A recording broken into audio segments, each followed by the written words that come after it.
Hello all. இந்த வீடியோவில் நம்ம என்ன பார்க்க போகிறோம் அப்படின்னா, ஜென்ரல் சயின்ஸ் பொது அறிவியல் சார்ந்த 200 கொஷின்ஸ் 200 கொஷின்ஸை வந்துட்டு நம்ம டிஸ்கஸ் பண்ண போகிறோம். போத் தமிழ் அண்ட் இங்கிலீஷ்லேயும் நம்ம டிஸ்கஸ் பண்ணலாம். ஸோ பிரபஞ்சத்தின் வயது தோராயமாக எவ்வளவு என்று அண்ட நுண்ணலை பின்னணி கதிர்வீச்சு CMBR அப்படின்னு சொல்லுவோம் அளவீடுகள் மூலம் கணக்கிடப்பட்டுள்ளது அப்படின்னு கேட்டிருக்காங்க. What is the approximate age of the universe as calculated by அந்த CMBR உடைய எக்ஸ்பான்ஷன் பார்த்துக்கோங்க, காஸ்மிக் மைக்ரோவேவ் பேக்ரவுண்ட் ரேடியேஷன். இது கூட வந்து ஒரு கொஷினாக நம்மளுக்கு வரும் CMBR அப்படின்ட்டு. ஸோ இந்த மெஷர்மெண்ட் மூலியமா நம்மளுக்கு வந்து என்ன டேட்டா கிடைச்சிருக்குன்னா 13.7 பில்லியன் இயர்ஸ் அப்படின்னு சொல்லிட்டு கிடைச்சிருக்கு. ஓகே, இது அந்த பெருவெடுப்புக்கு அப்புறமா எடுக்கப்பட்ட ஒரு டேட்டா சேட்டிலைட் ரெக்கார்ட்ஸ் மூலியமா. ஓகே, நெக்ஸ்ட், இன்றைய நிலையில் விரிவடைந்து வரும் நமது பிரபஞ்சத்தின் சராசரி வெப்பநிலை எவ்வளவுன்னு கேட்டிருக்காங்க. What is the current average temperature of our expanding universe? நம்மளுடைய யூனிவர்ஸ் உடைய கரண்ட் டெம்பரேச்சர் என்ன அப்படின்னு.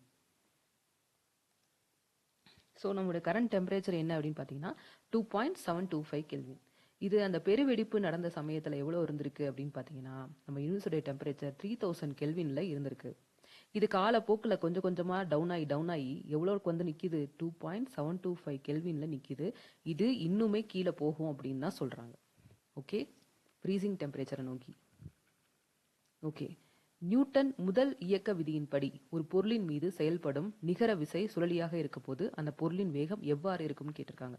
According to Newton's first law of motion, when the net force acting on an object is 0, what happens to its velocity அப்படின்னு கேட்டிருக்காங்க. Net force 0 ஆனால் வெலாசிட்டிக்கு என்ன ஆகும்? இதை நான் ஷார்ட்டாகவே சொல்கிறேன், ரொம்ப டீட்டெயிலாக நான் வந்து எக்ஸ்பிளைன் பண்ணலை. இப்போ நெட் ஃபோர்ஸ் சம்மேஷன் F = 0 இருந்துச்சுன்னா வெலாசிட்டி வந்து கான்ஸ்டண்ட்டாக இருக்கும் அப்படிங்கிற இந்த கண்டென்ட்டை ஞாபகம் வச்சுக்கோங்க. Velocity will be constant, so remains constant அப்படிங்கிறது தான் ஆன்சர்.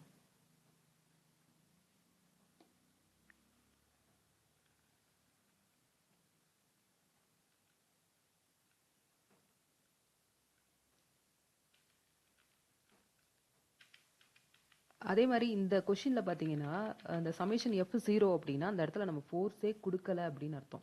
ஃபோர்ஸ் கொடுக்கலன்னா அந்த பொருள் அதே இடத்துல இருக்கு அப்படிங்கிறது தான் அதோடைய அர்த்தம். ஓகே, ஸோ புற விசை செயல்படாத வரை ஒரு பொருள் தன் ஓய்வு நிலையிலேயோ அல்லது சீரான இயற்கை நிலையிலேயோ மாற்றிக்கொள்ளாது அப்படிங்கிறது தான் கான்செப்ட். ஓகே, கத்திகள் கூர்மையாக உள்ளதால் எளிதாக வெட்ட முடிகிறது. இதற்கு பின்னால் உள்ள அறிவியல் காரணம் என்ன அப்படின்னா, நைவ்ஸ் ஆர் ஷார்ப். நைவ்ஸ் நம்ம யூஸ் பண்ணுற கத்தி இருக்குது பார்த்தீங்களா, அதெல்லாம் sharp, making it easy to cut. What is the scientific reason behind this அப்படின்னு கேட்குறாங்க. பரப்பு குறைவதால் அழுத்தம் அதிகரிக்கிறது. Decreasing area creating more pressure அப்படின்னு அர்த்தம். அதாவது பரப்பு குறைவதால் decreasing area increasing pressure. Okay, அழுத்தம் அப்படின்னா நம்மளுக்கு ஃபார்முலா என்னன்னா P = ஃபோர்ஸ், அதாவது pressure = force by area. So இங்கே என்ன சொல்றாங்க? பரப்பு குறைவதால் அழுத்தம் அதிகரிக்கிறது. நெக்ஸ்ட், தூய நீரில் சோப்பு குமிழ்கள் நிலைப்புத்தன்மையுடன் நீடித்திருப்பதற்கு சேர்க்கப்படும் புறப்பரப்பு செயலி சர்ஃபெக்டன்ட் என்ன செய்கிறது அப்படின்னு கேட்டிருக்காங்க. சர்ஃபெக்டன்ட், இந்த சர்ஃபெக்டன்ட்லாம் எங்கே யூஸ் பண்ணுவாங்கன்னா சோப்பு, டிட்டர்ஜென்ட் பவுடர்ஸ் இதிலெல்லாம் யூஸ் பண்ணுவாங்க. ஓகே, இதோட ஆப்ஷன் என்ன? What does the surfactant do as a stabilise soap bubbles in water அப்படின்னு கேட்டிருக்காங்க. இதோட ஆன்சர் என்னன்னா பி பாருங்க, அது நீரின் பரப்பு இழுவிசையை குறைக்கிறது. It decreases the surface tension of a water. Soap அல்லது சர்ஃபெக்டன்ட் நீரின் பரப்பு இழுவிசையை குறைத்து குமிழிகள் உடையாமல் நெகிழ்வுத்தன்மையுடன் இருக்க உதவுகிறது. அந்த சோப்புடைய அந்த வழுவழுப்பு தன்மை இருக்கு பார்த்தீங்களா, அதை மெயின்டைன் பண்றதுக்கு இந்த சர்ஃபெக்டன்ட் தான் ஹெல்ப் பண்ணுது. ஓகே, மனித உடலில் சாதாரண ஓய்வு நிலையில் இருக்கும் போது ஒரு நிமிடத்திற்கு சராசரியாக எத்தனை முறை சுவாசம் நடைபெறுகிறது அப்படின்னு பார்த்தீங்கன்னா 15 to 18 முறை, 15 to 18 டைம்ஸ். ஆரோக்கியமாக மனிதன் சாதாரணமாக சுவாசம் வீதம் நிமிடத்திற்கு 15 to 18 முறை ஆகும். 72 என்பது இதய துடிப்பின் வீதம் ஆகும். 72ங்கிறது நம்ம யூஸ்வலாக பார்த்துருப்போம் இல்லையா, பட் அது 72ங்கிறது என்னன்னா இதய துடிப்பின் வீதம். ஓகே, அப்படின்னா சிறுநீரகத்தில் சுரக்கும் எந்த ஹார்மோன் எலும்பு மஞ்சையில் சிவப்பு இரத்த அணுக்களின் ஆர்பிசி உற்பத்தியை தூண்டுகிறது அப்படின்னு கேட்டிருக்காங்க. Which hormone secreted by the kidney stimulates the production of RBC in the bone marrow அப்படின்னு. எந்த ஹார்மோன் அப்படின்னு பார்த்தீங்கன்னா எரித்ரோபாய்டின் அப்படின்னு. இப்போ எரித்ரோபாய்டின் ஹார்மோன் இரத்த சிவப்பு அணுக்களின் உருவாக்கத்தை எரித்ரோபாய்சிஸ் ஒழுங்குபடுத்துகிறது. ஓகே ஓகே நெக்ஸ்ட் வந்து இரும்பு துருப்பிடித்தல் ரஸ்டிங் ஆஃப் அயன் அப்படிங்கிறது என்பது எந்த இரு காரணிகள் முன்னிலையில் நடைபெறுகிறது அப்படின்னு. ரஸ்டிங் ஆஃப் அயன் அக்கர்ஸ் இந்த பிரசன்ஸ் ஆஃப் 2 ஃபேக்டர்ஸ் என்னென்ன அப்படின்னு பார்த்தீங்கன்னா ஆக்சிஜன் மற்றும் ஈரப்பதம். ஈரப்பதம்னா oxygen and moisture in water. So இது 2 இருந்தால் தான் அங்கே ரஸ்டிங் ஆஃப் அயன் நடக்கும். நெக்ஸ்ட் வந்து பின் வருவனவற்றில் எது அலுமினியத்தின் மிக முக்கியமான தாதுன்னு கேட்டிருக்காங்க. அலுமினியத்துடைய தாது வந்து பார்த்தீங்கன்னா பாக்சைட். பாக்சைட் தான் அலுமினியம் தாது. ஏக்கு அடுத்து பி வரும்னு நினச்சிக்கோங்க. So bauxite. ஸோ இதோட கெமிக்கல் ஃபார்முலானா Al2O3.2H2O. Al2O3.2H2O. வினிகரில் காணப்படக்கூடிய முக்கிய அமிலத்தின் வேதியியல் பெயர். வினிகர்னாலே புளிப்புத்தன்மை இருக்கக்கூடியது. ஊறுகால நம்ம ஆட் பண்ணுவாங்க. ஸோ இதில் வந்து இருக்கக்கூடிய முக்கியமான கெமிக்கல் எது அப்படின்னு பார்த்தீங்கன்னா அசிட்டிக் ஆசிட். அசிட்டிக் ஆசிட் இதோடைய கெமிக்கல் ஃபார்முலா என்னன்னு பார்த்துக்கோங்க. CH3COOH. அதுக்கடுத்து நீரில் கரையக்கூடிய காரங்கள் வாட்டர் சால்யூபிள் பேசஸ் என்ன அப்படின்னு பார்த்தீங்கன்னா இதுக்கு வந்து NaOH நல்லா ஞாபகம் வச்சுக்கோங்க. NaOH இது ஒரு அல்கலி. அதாவது ஆசிட் டு பேஸ் நம்ம மாற்றுறோம் அப்படின்னா இதை வந்து யூஸ் பண்ணி என்ன பண்ணலாம் அப்படின்னா மாற்ற முடியும். வாட்டர் சால்யூபிள் பேசஸ் இது. Sodium hydroxide. அதுக்கடுத்து மனித செவிப்பறை அதிர்வடையும் போது அது மூளைக்கு எந்த வடிவில் சமிஞைகளாக அனுப்பப்படுகிறது. அதாவது வெந்த ஏர்ட்ரம் ஹியூமன் ஏர்ட்ரம் வந்து வைப்ரேட் ஆகிறப்போ இன் வாட் ஃபார்ம் அதை சிக்னல்ஸ் ஆர் சென்ட். நல்லா தெரிஞ்சுக்கோங்க. உடம்புல எல்லாமே அதாவது பிரெயினுக்கு போகக்கூடிய எல்லா சிக்னல்ஸும் எலக்ட்ரிக் சிக்னல்ஸாக தான் போகும். ஏன்னா எல்லா இடத்துலையும் நர்வ்ஸ் வந்து கனெக்ட் பண்ணி வச்சுருக்கோம். ஸோ இந்த நர்வ்ஸ் இருக்கிறனால எல்லாமே எலக்ட்ரிக் சிக்னல்ஸாக தான் ரீச் ஆகும். கண் புரையிலிருந்து ஏற்படும் குருட்டுத்தன்மையை தடுக்க உதவும் ஆய்வுகளின்படி கண்களில் லென்ஸை மூடி பாதிப்பை ஏற்படுத்தும் புரதம் எது அப்படின்னு பார்த்தீங்கன்னா according to studies on cataract. Cataract பற்றி படிக்கிறப்போ which protein covers and affects I lens causing blindness அப்படின்னு பார்த்தீங்கன்னா கால்டன் அப்படிங்கிற ஒரு ப்ரோட்டீன். இது என்ன பண்ணுன்னு பார்த்தீங்கன்னா வயது முதிர்ந்தவங்களோ இல்லை பேசிக்கலி அவங்களுடைய வாழையாக நம்ம சொல்லுவோம்ல ஜெனட்டிக்காக டிஸார்டர்ஸ் இருக்கும்ல அந்த ஒரு இம்யூனிட்டி கம்மியாகி ஸோ இந்த ப்ரோட்டீன் அவங்க உடம்புல இயற்கையாகவே இல்லாமலோ இல்லை வயது முதிர்ந்த காலத்துலேயோ இந்த ப்ரோட்டீனுடைய பாதிப்பு கம்மியாக இருக்குது அப்படின்றப்போ இது என்ன ஆகும் அப்படின்னா அந்த லென்ஸுடைய பகுதியை நம்ம கண்ணில் பார்க்குறப்ப குட்டியாக ஒரு ஓட்டை இருக்கும். இது வழியாக தான் லைட் உள்ளே பாஸ் ஆகும். ஸோ அதை ஃபுல்லாக மூடிருச்சு அப்படின்னா அவங்களால வந்து எதுவுமே பார்க்க முடியாது. ஸோ இதுதான் வந்து கேட்ராக்ட் அப்படின்னு நம்ம சொல்கிறோம். மருத்துவத்துறையில் கிளாக்கோமா என்பது உடலின் எந்த உறுப்பை பாதிக்கக்கூடிய நோய் அப்படின்னு கேட்குறாங்க. நல்லா தெரிஞ்சுக்கோங்க. இது கண் சம்பந்தப்பட்ட ஒரு நோய். கிளாக்கோமா என்பது கண்ணின் உட்புற அழுத்தத்தை அதாவது இன்ட்ரோ ஆக்யூலர் ப்ரெஷர் அப்படின்னு சொல்லுவோம் அதிகரித்து பார்வை நரம்பை பாதித்து கண் நோயாகும். ஓகே.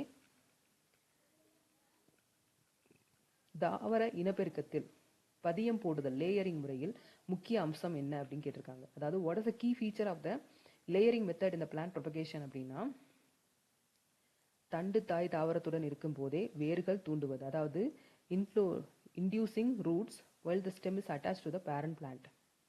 அதோட பேரண்ட் பிளான்ட்டோட இருக்கிறப்பயே அதுக்கு ரூட்ஸ் வளர வைக்கிறது தான் இதோடைய சிறப்பம்சம் அப்படிங்கிறது. ஸோ எந்த ஆன்சர் நம்ம சொல்லணும் இதுக்கு?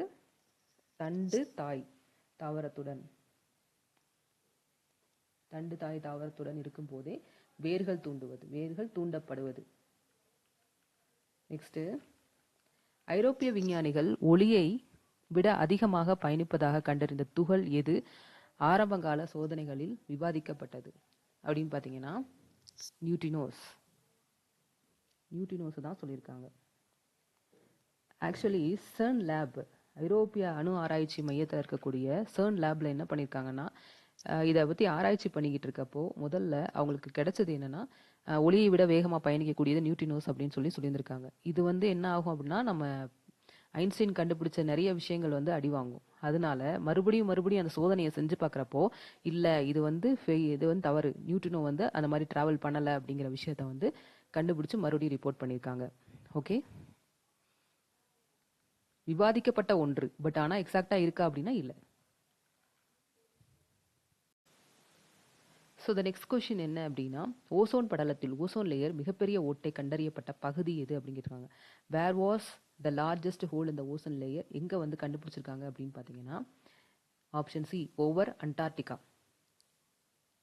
இது எதனால அப்படின்னா குளோரோஃப்ளோரோகார்பன் போன்ற வாயுக்களால் தென் துருவ பகுதியான அண்டார்டிகாவில் வான்வெளியில் ஓசோன் படலத்தில் தடிமன் மிக குறைந்து ஓட்டை விழுந்தது கண்டறியப்பட்டது. ஓகே, நெக்ஸ்ட் வந்து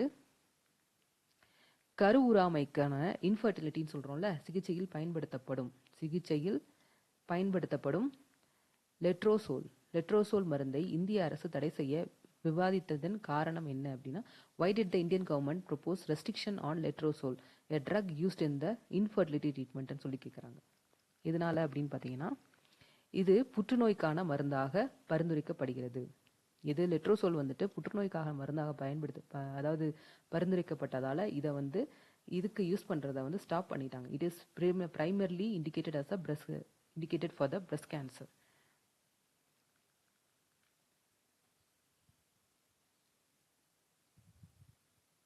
பட் என்ன பண்ணியிருக்காங்கன்னா, அதை வச்சு ட்ரை பண்ணியிருக்காங்க, ஓவுலேஷன் இண்டக்ஷன் நடக்குதா அப்படின்னு. அதாவது தவறாக பயன்படுத்தி வேற ஒரு இஷ்யூஸ் கொண்டு போயிடக்கூடாதுன்றனால இங்கே வந்து தடை செய்யப்பட்டிருக்குது. இரத்த அழுத்தம் மற்றும் திரவ சமநிலையை கட்டுப்படுத்த சிறுநீரகம் சுரக்கும் நொதி ஹார்மோன் எது அப்படின்னு கேட்டிருக்காங்க. நொதி ஹார்மோன் எது அப்படின்னு பார்த்தீங்கன்னா ரெனின். நொதி ஹார்மோன் என்ன அப்படின்னா ரெனின், நாட் இன்சுலின். டக்குன்னு பார்க்குறப்ப இன்சுலின் நம்ம நினைப்போம், ரெனின். சிறுநீரகம் சுரக்கும் ரெனின் என்சைம் இரத்த அழுத்தத்தை ஒழுங்குபடுத்தும் ரெனின், அதாவது ஆக்சிடோசின் மண்டலத்தை தூண்டுகிறது. ஓகே, நெக்ஸ்ட் வாகனங்கள் முகப்பு விளக்குகளில் ஹெட்லைட்ஸில் பார்த்தீங்க அப்படின்னா எதிரொலிப்பான்கள் பயன்படுத்தப்படும் ஆடி எது அப்படின்னு கேட்குறாங்க. Which mirror is used as a ஆடினா mirror. Which mirror is used as a reflector in the vehicle headlight. நம்ம ஹெட்லைட்டில் பார்த்தீங்க அப்படின்னா நல்லா ஒரு பல்ஜா ஒரு லைட் ஒரு மிரர் மாதிரி யூஸ் பண்ணுவாங்கல்ல, அது என்ன மிரர்னு பார்த்தீங்க அப்படின்னா கான்கேவ் மிரர். ஹெட்லைட்டில் யூஸ் பண்ணுறது கான்கேவ் மிரர். ஓகே, குழி வடிவ கான்கேவ் மிரர் ஒளியை ஒரு புள்ளியிலிருந்து பெற்று நேர்கோட்டில் இணையான மற்றும் சக்தி வாய்ந்த கற்றையாக முன்னோக்கி செல்லுதல். பார்த்தீங்க அப்படின்னா இந்த மாதிரி இருக்கும் மிரர். ஓகேவா, முன்னாடி ஹெட்லைட்ஸ் அப்படின்னு சொல்லிட்டு. ஸோ இது இந்த மாதிரி இருக்கிற இது பேர் என்ன அப்படின்னா கான்கேவ் மிரர் நம்ம சொல்றோம்.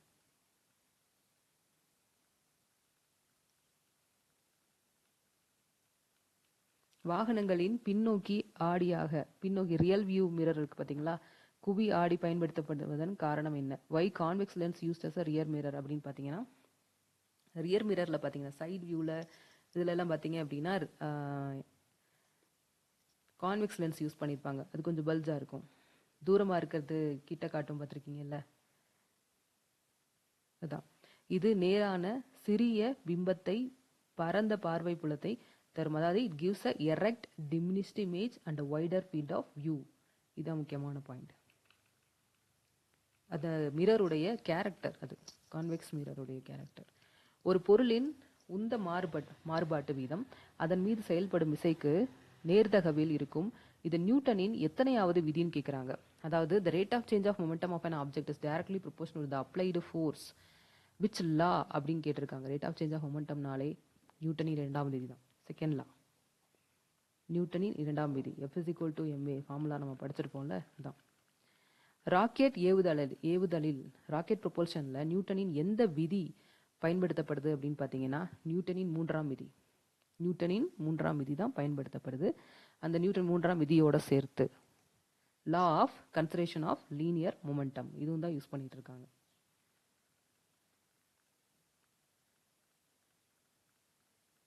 நெக்ஸ்ட், கடலின் நீர்மட்டம் உயர்வதற்கும் தாழ்வதற்கும் அலைகள் பெருக்குகள் காரணமாக விசை எதுன்னு கேட்குறாங்க. Which force is responsible for ocean tides? Ocean tides கடல் அலைகள் ஹை டைட்ஸ் லோ டைட்ஸ்ன்னு சொல்கிறோம் பார்த்தீங்களா, அதுக்கு ரீசன் என்னன்னு கேட்குறாங்க.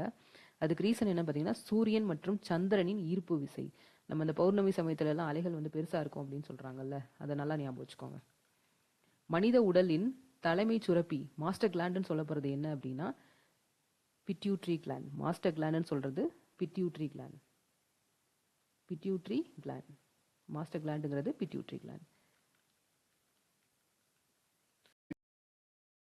கட்டுப்படுத்தும் இன்சுலின் ஹார்மோனை சுரக்கும் உறுப்பு எது? இன்சுலின் ஹார்மோனை சுரக்கும் உறுப்பு எது அப்படிங்கிறது. Which organ secretes insulin hormone to regulate blood pressure blood sugar levels.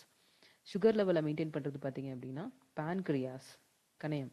கணையத்தில் உள்ள லாங்கர்ஹன்ஸ் திட்டுக்கள் பீட்டா செல்ஸ் இன்சுலினை சுரக்குகிறது. ஓகே, நெக்ஸ்ட் வந்து பார்த்தீங்கன்னா தூய நீரின் பிஹெச் மதிப்பு என்ன? தூய நீர் அதோட பிஹெச் என்ன அப்படின்னு பார்த்தீங்கன்னா 7. அதோட பிஹெச் என்னன்னா நியூட்ரல் பிஹெச் 7. அமில மழையின் ஆசிட்ரைன் பிஹெச் எவ்வளவுன்னு கேட்டிருக்காங்க. மதிப்பு பொதுவாக எவ்வளவாக இருக்கும்? பொதுவாக எவ்வளவாகவும் இருக்கும் அப்படின்னா அது வந்து டிபெண்ட்ஸ் ஆன் அந்த அமில மழை அப்படிங்கிறது எதனால் வருது அப்படின்னு பார்த்தீங்கன்னா அது பொல்யூஷன் இருந்தால் தான் வரும். ஓகே, ஸோ அதோடைய லெவல் வந்து அந்த பொல்யூஷன் லெவலுக்கு ஏற்ற மாதிரி இருக்கும். இப்போ ஆன்சர் வந்து பார்த்தீங்க அப்படின்னா 5.6க்கும் குறைவு அப்படின்னு சொல்லி சொல்கிறோம். 5.6க்கும் குறைவாக இருக்குது அப்படின்றது தான் பொதுவாக சொல்கிறது அமில மழையுடைய பிஹெச். நெக்ஸ்ட்டு தயாமின் என்று அழைக்கப்படும் வைட்டமின் எதுன்னு கேட்குறாங்க. Which vitamin is chemically known as thiamine? Which vitamin is chemically known as thiamine கேட்டிருக்காங்க. Vitamin B1, vitamin B1 thiamine. இங்கே இப்படியே படிச்சுக்கோங்க, விட்டமின் B1 அப்படிங்கிறது தயமின், இப்படி படிச்சுக்கோங்க. படிச்சிங்கன்னா தான் ஞாபகம் வரும். நெக்ஸ்ட்டு மாலைக்கண் நோய், நைட் பிளைண்ட்னஸ்ன்னு சொல்கிறோம்ல, எந்த வைட்டமின் குறைபாட்டால் ஏற்படுகிறது அப்படின்னு பார்த்தீங்கன்னா விட்டமின் டி. நைட் பிளைண்ட்னஸ் அப்படிங்கிறது is caused by the deficiency of which விட்டமின்னு கேட்டால் அது விட்டமின் ஏ. டி சொல்லிட்டேனா? Vitamin A. டி ஆப்ஷன்லேயே கிடையாது, விட்டமின் ஏ. கண்ணுனாலே நம்மளுக்கு விட்டமின் ஏ தான் வந்து லிங்க் ஆகும். எலுமிச்சை மற்றும் ஆரஞ்சு பழங்களில் அதிகம் காணப்படும் வைட்டமின் எது அப்படின்னு கேட்டிருக்காங்க. எலுமிச்சை மற்றும் ஆரஞ்சு பார்த்தீங்க அப்படின்னா கொஞ்சம் புளிப்பாகவும் கொஞ்சம் ஆசிடும் இருக்கும். அவன் யார் அப்படின்னு பார்த்தீங்கன்னா விட்டமின் சி. இரத்த உறைதலுக்கு பிளட் கிளாட்டிங்க்கு உதவும் முக்கியமான விட்டமின் எது அப்படின்னா விட்டமின் கே. இதை மறந்துடாதீங்க, விட்டமின் கே. மனித உடலில் சூரிய ஒளி வைட்டமின் என்று அழைக்கப்படுவது எது அப்படின்னா விட்டமின் டி. சூரிய ஒளி அப்படின்னு கிடைக்கக்கூடிய விட்டமின் எது அப்படின்னா வைட்டமின் டி.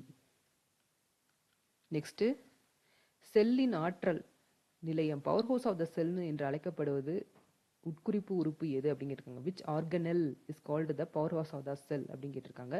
இதுக்கு ஆன்சர் என்னன்னா mitochondria, powerhouse of the cell. Mitochondria தான் ஒரு பேட்டரி மாதிரி நினச்சிக்கோங்க, powerhouse of the cell. செல்லின் தற்கொலை பைகள் அப்படின்னு சொல்ல suicidal bags of the cell என்று அழைக்கப்படுவை எது அப்படின்னு கேட்டால் லைசோசம்ஸ். லைசோசம்ஸ் தான் தற்கொலை பை, சூசைடல் பேக்ஸ் அப்படின்னு நம்ம சொல்கிறோம், லைசோசம்ஸ். தாவரங்களின் பச்சையத்தில் அதாவது குளோரோஃபில் மைய உலோகமாக அமைந்துள்ள தனிமம் எதுன்னு கேட்டிருக்காங்க. Which element is present as the central metal ion in chlorophyll? Chlorophyll இருக்கக்கூடிய சென்ட்ரல் மெட்டல் அயான் அப்படின்னு எது அப்படின்னு பார்த்தீங்கன்னா மெக்னீசியம். தாவரங்கள் ஒளிச்சேர்க்கை செய்ய உதவும் பச்சைய மூலக்கூறின் மைய மெக்னீசியம் அணு அமைந்துள்ளது. நெக்ஸ்ட் மனித இரத்தத்தில் சிவப்பு நிறத்தில் காரணமாக ஹீமோகுளோபினில் உள்ள உலோகம் இது. ஹீமோகுளோபின்ல இருக்கக்கூடிய கெமிக்கல் எலமெண்ட் என்ன அப்படின்னு பார்த்தீங்கன்னா அயன். அயன் கம்மியாக இருந்துச்சுன்னா ரத்த சோகைன்னு சொல்கிறோம்ல, அது ஞாபகம் வச்சுக்கோங்க. சமையல் சோடாவில் வேதி பெயர் என்ன அப்படின்னா சமையல் சோடா. ஸோ சமையல் சோடா அப்படின்னா பேக்கிங் சோடா நம்ம சொல்கிறோம்ல, baking soda. What is the chemical name of baking soda? Baking soda அப்படின்னா சோடியம் பைகார்பனேட். பேக்கிங்கில் பி இருக்குது, அதனால சோடியம் பைகார்பனேட் அப்படின்னு ஞாபகம் வச்சுக்கோங்க. ஓகேவா? நெக்ஸ்ட் சலவை சோடாவில் சலவை சோடாவில் வாஷிங் சோடாவில் வந்து பார்த்தீங்கன்னா பி இல்லை, அப்போ வெறும் கார்பனேட் வரும், ஞாபகம் வச்சுக்கோங்க, sodium carbonate. What is the chemical name of washing soda அப்படின்னு பார்த்தீங்கன்னா சோடியம் கார்பனேட். நெக்ஸ்ட் எறும்பின் கொடுக்குகளில் ஆன்டிஸ்டிங் எனப்படும் காணப்படும் அமிலம் எது? அதாவது எறும்பு வந்து கடிக்குது அப்படின்னா அதில் இருக்கக்கூடிய ஒரு ஆசிட் இருக்குது, அது என்னன்னு கேட்குறாங்க. அது என்ன ஆசிட்னா ஃபார்மிக் ஆசிட். அதே மாதிரி எறும்பு வந்து நேராக ஊறுறதுக்கு காரணம் என்ன அப்படின்னா இந்த ஆசிட் தான். ஏன்னா அந்த ஆசிடை வந்து வெளியிட்டுட்டே போகிறப்போ அந்த ஸ்மெல்லை ஃபாலோ பண்ணி தான் எல்லா எறும்பும் போகும். அட்டவணையை மாடர்ன் பீரியாடிக் டேபிளை உருவாக்கியவர் யாருன்னு கேட்டிருக்காங்க. Who formulated the modern periodic டேபிள்னு கேட்டிருக்காங்க. இதுக்கு ஆன்சர் என்னன்னா ஹென்ரி மோஸ்லே.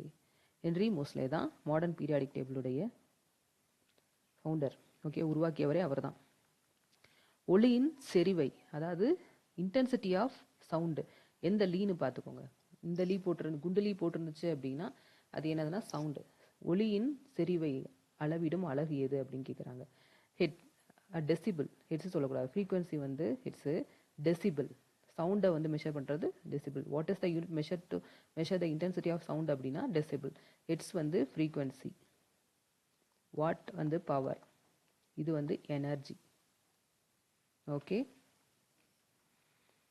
மனித காதுகளால் கேட்கக்கூடிய ஒளியின் அதிர்வெண் நடுக்கம், அதாவது ஆடிபிள் ரேஞ்ச் எவ்வளவு அப்படின்னு கேட்குறாங்க. நம்மளது ஆடிபிள் ரேஞ்ச் அப்படின்னா என்னன்னா நம்ம கேட்கக்கூடிய அப்படின்னு, கேட்க முடியாதெல்லாம் இருக்கா அப்படின்னு பார்த்தீங்கன்னா எஸ் இருக்காது. ஏன்னா இந்த 20 to 20,000 ஹெட்ஸ் இந்த ரேஞ்சு தான் நம்மளால கேட்க முடியும். ஓகே, 20 to 20,000 ஹெட்ஸ் இந்த ரேஞ்சுக்குள்ளே இருந்தால் தான் கேட்க முடியும். இதுக்கு கீழே போயிடுச்சுனாலும் கேட்க முடியாது, இதுக்கு மேலே போயிடுச்சுனாலும் நம்மளால ரொம்ப கேட்கவே முடியாது, காதுலேருந்து ரத்தம் தான் வரும். ஓகே, நெக்ஸ்ட் வந்துட்டு 20 ஹெட்ஸ் அதிர்வெண்ணிற்கு குறைவாக ஒலிகள் எவ்வாறு அழைக்கப்படுகின்றன அப்படின்னு. 20 ஹெட்ஸ்னா நான் இப்போ சொன்னேன் இல்லை, 20க்கு கீழே போயிடுச்சுன்னா நம்மளால கேட்க முடியாது. ஸோ அந்த சவுண்டுக்கு பேர் என்னன்னு கேட்குறாங்க. இன்ஃப்ராசானிக். அதுக்கு பேர் என்னன்னா இன்ஃப்ராசானிக். குற்றொலி அல்லது மீளா ஒலி நம்ம சொல்கிறோம். வௌவால்கள் இருட்டில் தடைகளை கண்டறிந்து பறக்க பயன்படுத்தும் ஒலி. வௌவால்கள் நைட்டில் வந்து ட்ராவல் பண்ணுறதுக்கு அது யூஸ் பண்ணுற சவுண்டு இருக்குது. கத்திக்கிட்டே தான் போகும். ஏன்னா ஆப்போசிட்டில் ஏதாவது ஒரு டிஸ்டர்பன்ஸ் இருந்துச்சு அப்படின்னா அதில் பட்டு ரிஃப்ளெக்ட் ஆகிறத தெரிஞ்சு அது வந்து அதோடைய பாதையை சூஸ் பண்ணி போயிட்டே இருக்கும். அதுக்கு பேர் என்னன்னா அல்ட்ராசானிக். இன்ஃப்ராசானிக் இங்கே இருக்குது, அல்ட்ராசானிக் இங்கே இருக்குது அப்படிங்கிறத பார்த்துக்கோங்க. அல்ட்ராசானிக்.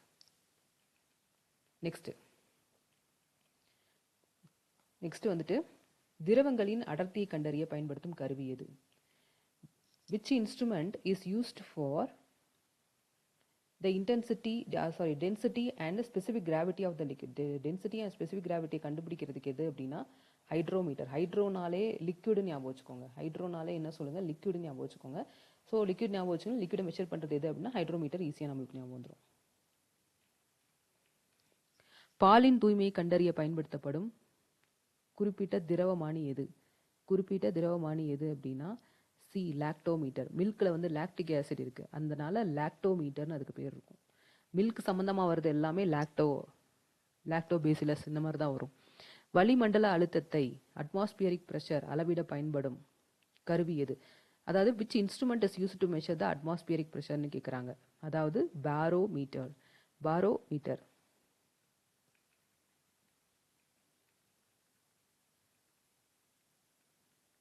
மின்தடையின் எலக்ட்ரிக் ரெசிஸ்டன்ஸ் சர்வதேச அலகு எது அப்படின்னு கேட்குறாங்க. எலக்ட்ரிக் ரெசிஸ்டன்ஸோடது என்ன அப்படின்னா ஓம் இந்த மாதிரி சிம்பலில் போடுவோம் இல்லையா, இதுதான் ஓம்.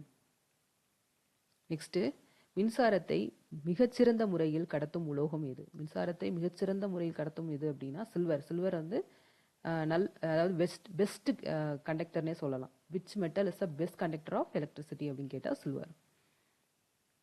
தூய தங்கத்தில் மாற்று பியூரிட்டி அளவு என்ன அப்படின்னு கேட்டால் what is the purity of pure gold? Pure கோல்டுடைய பியூரிட்டி என்ன அப்படின்னு கேட்டால் 24 கேரட். மின் உற்பத்தி இலை ஃபியூஸ் ஒயர் செய்ய பயன்படும் கலப்பு லோகத்தின் பண்பு என்ன அப்படின்னு கேட்குறாங்க. What is the property of alloy used in making fuse wire அப்படின்னு. இதோட என்ன அப்படின்னா குறைந்த உருகுநிலை மற்றும் அதிக மின்தடை. குறைந்த உருகுநிலை மற்றும் அதிக மின்தடை, இதுதான் அதோடைய property, main property. Low melting point and high resistance. LPG சமையல் எரிவாயு உருளைகளில் கசிவை கண்டறிய சேர்க்கப்படும் துர்நாற்றமுடைய வேதிப்பொருள். அதாவது நம்மளுக்கு கேஸ் லீக் ஆச்சுன்னா நம்மளுக்கு வந்து ஸ்மெல் வருது பார்த்தீங்கன்னா, அந்த ஒரு பஞ்சன் ஸ்மெல்லு, அது வந்து ஒரு கெமிக்கல் ஆட் பண்ணுறதுனால வருது. ஸோ அது என்ன கெமிக்கல் அப்படின்னு கேட்குறாங்க. எத்தில் மெர்காப்டன் அப்படிங்கிறது தான் அதோட பேர். அழுத்த சமையற் கலனில், அதாவது ப்ரெஷர் குக்கர் நம்ம சொல்கிறோம்ல, உணவு விரைவில் சமைக்கப்படுவதன் காரணம் என்ன? வை டஸ் ஃபுட் குக் ஃபாஸ்டர் அந்த ப்ரெஷர் குக்கர்? ப்ரெஷர் குக்கரில் ஏன் சீக்கிரமாக சாப்பாடு அடிக்குதுன்னு பார்த்தீங்கன்னா அழுத்தம் அதிகரிப்பதனால் நீரின் கொதிநிலை அதிகரிக்கிறது. Increased pressure raises the boiling point of water. Boiling point of water reach பண்ணிருச்சு அப்படின்னா அங்கே வந்து என்ன ஆகிட்டு இருக்கும் அப்படின்னா சீக்கிரமாக உள்ள போட்டிருக்க கண்டென்ட் அரிசியோ பருப்போ சீக்கிரமாக குக் ஆகும்.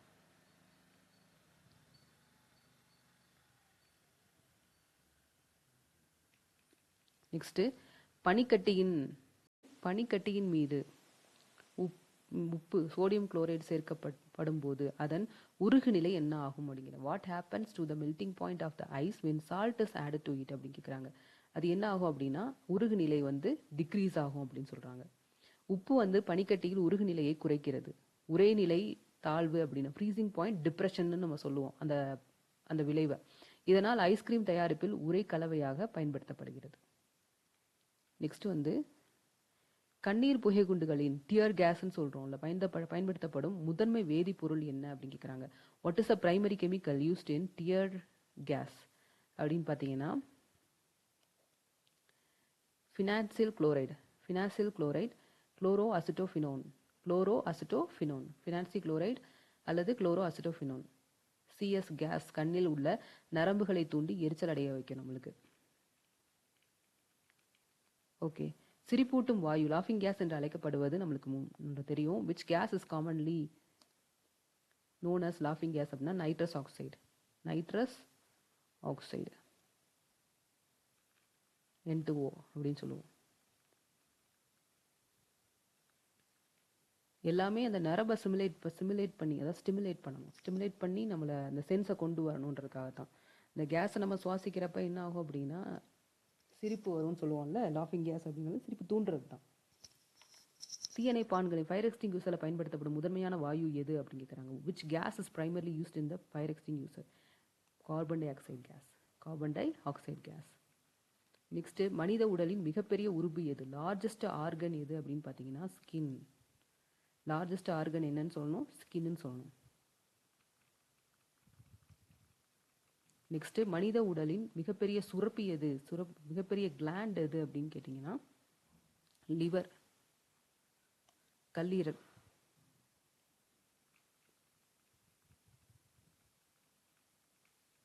நெக்ஸ்ட் வந்து மரபியலின் தந்தை ஃபாதர் ஆஃப் ஜெனட்டிக்ஸ் என்று அழைக்கப்படுவர் யார் அப்படின்னு கேட்டிருக்காங்க. ஃபாதர் ஆஃப் ஜெனட்டிக்ஸ் வந்து கிரிகோர் ஜான்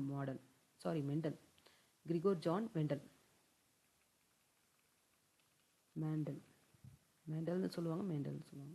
இரத்த வகைகளை பிளட் குரூப்ஸ் ABO கண்டறிந்தவர் யார்? இரத்த வகைகளை கண்டறிந்தவர் யார் அப்படின்னு கேட்டிருக்காங்க. Who discovered the human blood groups அப்படின்னு பார்த்தீங்கன்னா கார்ல் லான்ஸ்டெய்னர்.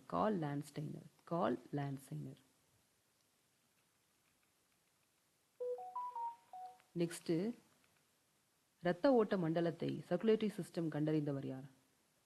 சர்க்குலேஷன் ஆஃப் பிளட் கண்டுபிடிச்சவங்க யார்? Who discovered the circulation of blood in human body அப்படின்னு பார்த்தீங்கன்னா வில்லியம் ஹார்வி. இவர் தான் கண்டுபிடிச்சிருக்காரு.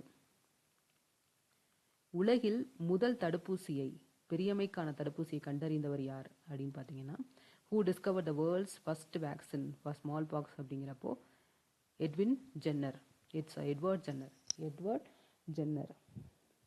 எப்போன்னு பார்த்துக்கோங்க. எட்வர்ட் ஜென்னர் 1796 மாட்டு அம்மை வைரஸை கொண்டு பெரியம்மைக்கான ஸ்மால் பாக்ஸுக்கான தடுப்பூசியை கண்டறிந்தார். இவர் தடுப்பூசிகளின் தந்தை என்றே சொல்லப்படுகிறார். சரியா? Edward Jenner. நெக்ஸ்ட், உலகின் முதல் நுண்ணுயிர் எதிர்ப்பி ஆன்டிபயோட்டிக்ஸ்ன்னு சொல்கிறோம்ல மருந்தான பெனிசிலினை கண்டுபிடித்தவர் யார் அப்படின்னு பார்த்தீங்கன்னா அலெக்சாண்டர் ஃப்ளமிங் தான் கண்டுபிடிச்சிருக்காரு. எப்பன்னு பாருங்க, 1928 அலெக்சாண்டர் ஃப்ளமிங் பென்சிலின் நொட்டேட்டம் என்ற பூஞ்சையிலிருந்து கண்டுபிடிச்சிருக்காரு. எதுலேருந்து கண்டுபிடிச்சிருக்காரு? பென்சிலின் நொட்டேட்டம் என்ற பூஞ்சையிலிருந்து பென்சிலின் இதை கண்டுபிடிச்சிருக்காரு. பாக்டீரியா எதிர்ப்பு மருந்தை தற்செயலாக கண்டுபிடிச்சிருக்காரு. தற்செயல் அப்படின்னா ஒரு ஆக்சிடென்டலாக வந்து அந்த மாதிரி ஒரு டிஸ்கவரி கிடச்சிருக்கு அவருக்கு. ஹைட்ரஜன் வாயுவை கண்டறிந்தவர் யார்? ஹைட்ரஜனை கண்டுபிடிச்சவர் யாருன்னு கேட்குறாங்க. ஹூ டிஸ்கவர்ட் ஹைட்ரஜன் கேஸ் அப்படின்னு பார்த்தீங்கன்னா ஹென்றி கேவண்டிஷ். எப்பன்னு பாருங்க, ஹென்றி கேவண்டிஷ் 1766 ஹைட்ரஜனை கண்டறிந்து அதை எரியும் காற்று என்றார். லவாசியர் அதற்கு ஹைட்ரஜன் என பெயரிட்டார். லவாசியர் தான் பேர் வச்சவர். ஃபர்ஸ்ட் கண்டுபிடிச்சவர் யாரு அப்படின்னா ஹென்றி கேவண்டிஷ். ஆக்சிஜன் வாயுவை கண்டறிந்து பெயரிட்டவர் யாரு அப்படின்னா இதுதான் லவாய்சர். Joseph பிரிஸ்லி and லவாய்சர். பிரிஸ்லி ஆக்சிஜனை கண்டறிந்தார் 1774. லவாய்சர் அதற்கு ஆக்சிஜன் அமில உருவாக்குவான் என்று பெயரிட்டார் 1774. ஓகே. சூரியனின் ஆற்றல் உருவாக காரணம் முதன்மை அணுக்கரு வினை எது அப்படின்னு கேட்டிருக்காங்க. What is the primary nuclear reaction responsible for the energy production in the sun? எந்த ரியாக்ஷன் வந்து ரெஸ்பான்சிபிள்னு பார்த்தீங்கன்னா நியூக்ளியர் ஃபியூஷன். ஆட்டம் பாம்பில் தான் நியூக்ளியர் ஃபிஷன், ரெண்டையும் கன்ஃபியூஸ் பண்ணிக்கக்கூடாது. Nuclear fusion. அதுக்கடுத்து அணுக்கரு உலைகளில், இப்போ தான் வந்து அந்த கொஸ்டின் வரும். அணுக்கரு உலைகளில் பயன்படுத்தப்படும் எரிபொருள் எதுன்னு கேட்டிருக்காங்க. எரிபொருள் எது அப்படின்னா யுரேனியம் யூஸ் பண்ணுறாங்க. யுரேனியம் 235. ஓகே. இந்திய அணுசக்தியின் தந்தை, father of Indian nuclear programme யார் அப்படின்னு பார்த்தீங்கன்னா who is known as the father of Indian nuclear programme? இந்தியர் நியூக்ளியர் ப்ரோக்ராம் அப்படின்னு பார்த்தீங்கன்னா ஹோமி ஜஹாங்கீர் பாபா. ஸோ ஹோமி ஜஹாங்கீர் பாபா வந்துட்டு பார்த்தீங்கன்னா இந்தியாவில் அணுசக்தி ஆராய்ச்சி கொள்கைகளை நிறுவனங்களையும் TIFR பார்க் அடித்தளமிட்டு உருவாக்கியவர். நெக்ஸ்ட்டு இந்திய விண்வெளி திட்டத்தின் தந்தை யார் அப்படிங்க father of Indian space programme யார் அப்படின்னு கேட்குறாங்க. யாருன்னு பார்த்தீங்கன்னா who is the father of Indian space programme அப்படின்னு பார்த்தீங்கன்னா விக்ரம் சாராபாய். ஒளியின் சிதறல் பற்றிய ராமன் எஃபெக்ட் எந்த நாளில் கண்டுபிடிக்கப்பட்டது? தேசிய அறிவியல் தினமாக. On which day was the Raman effect discovered, which is celebrated as National Science Day அப்படின்னு கேட்டிருக்காங்க. பிப்ரவரி 28 தான் நம்மளுடைய நேஷனல் சயின்ஸ் டே. அதாவது 1928 பிப்ரவரி 28 பார்த்தீங்க அப்படின்னா சர் ராமன் தன் கண்டுபிடிப்பை வெளியிட்டார். இதற்காக அவருக்கு வந்து 1930 வந்து நோபல் பரிசு கிடைச்சிருக்கு. 1930 இந்த ராமன் விளைவுக்காக நோபல் பரிசு கிடைச்சிருக்கு. நெக்ஸ்ட்டு ஒரு வானியல் அலகு அஸ்ட்ரானமிக்கல் யூனிட் நம்ம சொல்கிறோம்ல, அது என்ன அப்படின்னு கேட்டிருக்காங்க. என்பது எவற்றிற்கு இடைப்பட்ட தொலைவுன்னு கேட்டிருக்காங்க. 1 astronomical unit is the average distance between which 2 cosmic bodiesன்னு கேட்டிருக்காங்க. ஆன்சர் வந்து பி. எர்த்துக்கும் சன்னுக்கும் இடையில இருக்கக்கூடிய அந்த டிஸ்டன்ஸை தான் சொல்கிறது 1 astronomical unit அப்படின்னு சொல்கிறது.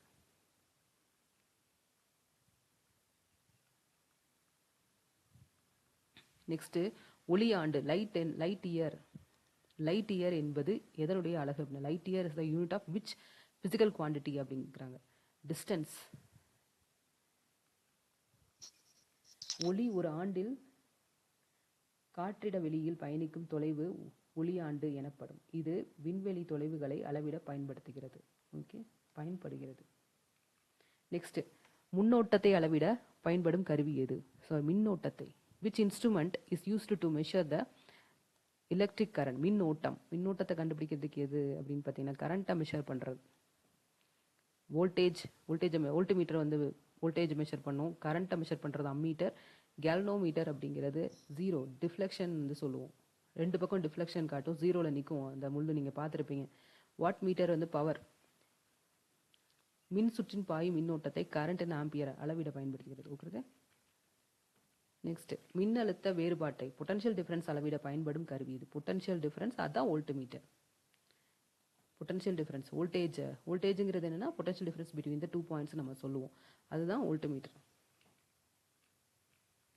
மின்காந்த தூண்டலை எலக்ட்ரோமேக்னெட்டிக் இண்டக்ஷன் கண்டறிந்தவர் யார்? எலக்ட்ரோமேக்னெட்டிக் இண்டக்ஷனை கண்டறிந்தவர் யாருன்னா Michael Faraday.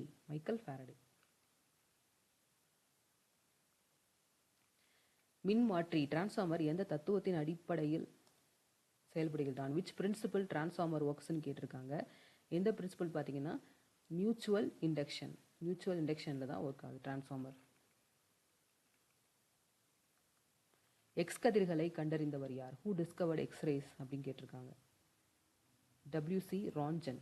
1895 German இயற்பியலாளரான Röntgen X கதிர்களை கண்டறிந்தார். இவருக்கு உலகின் முதல் இயற்பியல் நோபல் பரிசு கிடைச்சிருக்கு. முதல் இயற்பியல் நோபல் பரிசு யார் கிடைச்சிருக்கு? WC Röntgen. என்ன டிஸ்கவரிக்காக அப்படிங்கிறதையும் பார்த்துக்கோங்க. எக்ஸ்ரேஸ். ஓகே.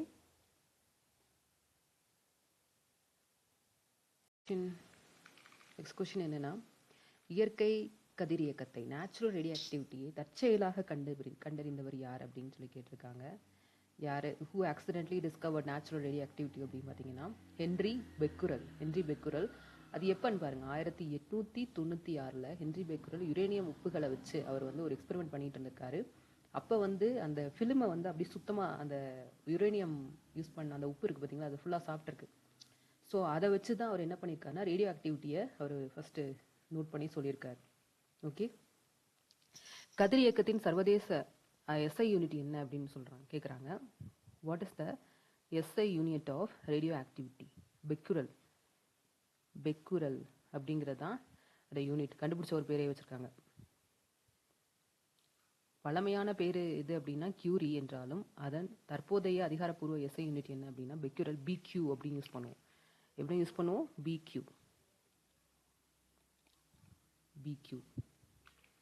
ஓகே, நெக்ஸ்ட் வந்து தைராய்டு சுரப்பியின் புற்றுநோய் மற்றும் குறைபாடுகளை குணப்படுத்தும் பயன்படும் கதிரியக்க ஐசோடோப் எது அப்படின்னு கேட்டிருக்காங்க. Which radio active isotope is used to detect and treat thyroid gland disorders அப்படின்னு பார்த்தீங்கன்னா அயோடின் 131.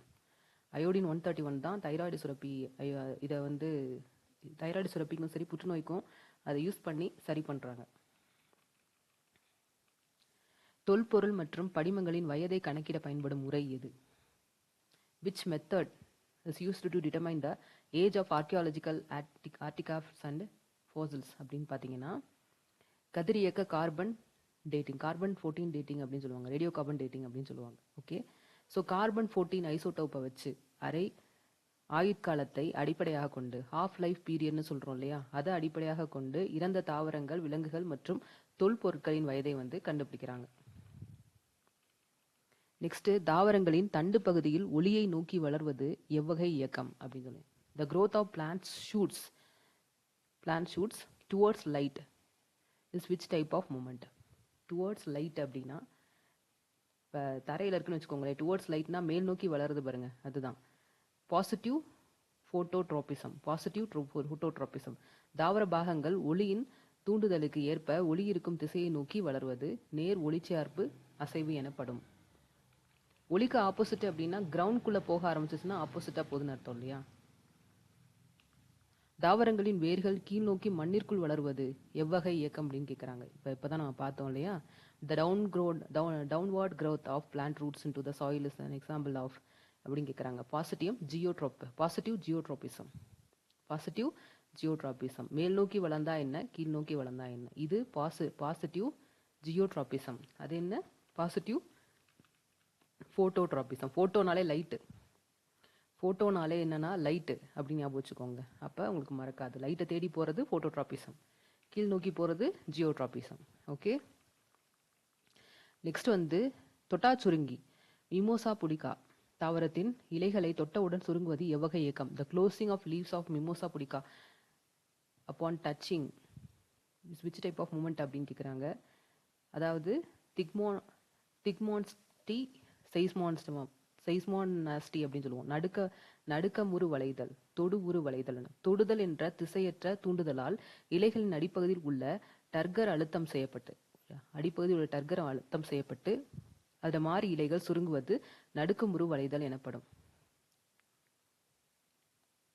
திக்மோனாஸ்டி அண்ட் சைஸ்மோனாஸ்டி. நெக்ஸ்ட், தாவரங்களின் செல்கள் நீட்சி அடைய உதவும் முதன்மையான வளர்ச்சி ஹார்மோன் எது? Which primary growth hormone helps the cell elongation in plants அப்படின்னு கேட்டிருக்காங்க. செல் எலாங்கேஷனுக்கு வந்து ஆக்சின்ஸ் தாவர தண்டின் நுனியில் உற்பத்தியாகி செல் நீட்சி அடைவதற்கும் நுனி ஆதிக்கத்திற்கும் உதவுகின்றன. எபிக்கல் டாமினன்ஸ் அப்படின்னு நம்ம சொல்லுவோம் அதை. பழங்கள் விரைவில் பழுப்பதற்கு பயன்படுத்தப்படும் வாயு நிலை தாவர ஹார்மோன் எது? Which gaseous plant hormone helps in ripening of fruits அப்படின்னு கேட்டிருக்காங்க. என்னதுன்னு பார்த்தீங்கன்னா எத்திலின். ஸோ எத்திலின் என்பது ஒரு வாயு நிலை ஹார்மோன். இது பழங்கள் முதிர்ச்சி அடைவதையும் பழுப்பதையும் தூண்டுகிறது. காயா இருக்கிறத பழுக்க வைக்கிறதுக்காக. பழங்களின் வறட்சி ஹார்மோன் ஸ்ட்ரெஸ் ஹார்மோன் என்று அழைக்கப்படுவது எது? Which plant hormone is known as stress hormone கேட்குறாங்க. அப்சிசிக் ஆசிட், ABA நினச்சிக்கோங்க, இதுதான் வறட்சி ஹார்மோன் அப்சிசிக் ஆசிட். வறட்சி மற்றும் சாதகமற்ற சூழ்நிலையிலும் இலைதுளைகளை ஸ்டொமேட்டா அப்படின்னு சொல்லி மூடி நீரிழப்பை தடுப்பதால் அப்சசிவ் அமிலம் வறட்சி ஹார்மோன் எனப்படும். அப்சசிவ் ஹார்மோன் அப்படின்னு சொல்லிட்டு. ஓகே. தாவரங்கள் காற்றில் உள்ள நைட்ரஜனை நேரடியாக உறிஞ்ச முடியாது. மண்ணில் நைட்ரஜனை நிலைநிறுத்தும் கூட்டுயிர் பாக்டீரியா இது. அதாவது என்ன சொல்றாங்கன்னா, காத்துல இருக்க நைட்ரஜனோட அளவு அதிகமா இருக்குன்னு சொல்லியிருக்க அட்மாஸ்பியர்ல இருக்குன்றதுக்கான அதை எடுக்க முடியாது. மண்ணுல இருந்து மண்ணு மூலியமா தண்ணி மூலியமா அதை எடுத்துக்குது. அதாவது சிம்பயாட்டிக் பாக்டீரியா. அப்போ ஒரு பாக்டீரியா அது ஹெல்ப் பண்ணுது. அந்த பாக்டீரியாவோட பேரு தான் என்னன்னு கேக்குறாங்க. அதுக்கு பேரு தான் ரைசோபியம். ரைசோபியம் தான் அந்த பாக்டீரியாவோட பேரு.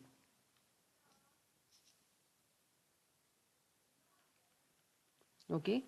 பூஞ்சைகளுக்கும் பாசிகளுக்கும் இணைந்து வாழும் கூட்டுயிர் வாழ்க்கைக்கு என்ன பெயர் அப்படின்னா, what is a symbiotic association of algae and fungi அப்படின்னு கேட்டிருக்காங்க. லிச்சன்ஸ் அப்படின்னு சொல்லணும். லிச்சன்ஸ் அதாவது லிச்சன்ஸ் அதை லைக்கன்ஸ்ன்னு சொல்றது. பாசிகள் பூஞ்சைக்கு உணவளிக்கின்றன. பூஞ்சைகள் பாசிக்கு பாதுகாப்பு மற்றும் நீரை உறிஞ்சி தருகின்றன. இவை காற்று மாசுபாட்டின் காட்டியாகவும் விளங்குகிறது. காற்று மாசுபாட்டின் காட்டினா காற்று எந்த அளவுக்கு மாசுபட்டிருக்கோ அந்த லிச்சன்ஸ் வந்து காட்டி கொடுத்துரும்.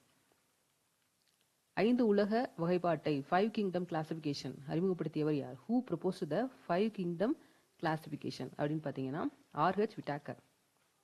விட்டேக்கர் என்ன பண்ணியிருக்காருன்னா 1969ல் உயிரினங்களை மொனிரா, புரோட்டிஸ்டா, பூஞ்சை, பிளான்டோ, அனிமேலியா என 5 உலகங்களாக வகைப்படுத்தினார்.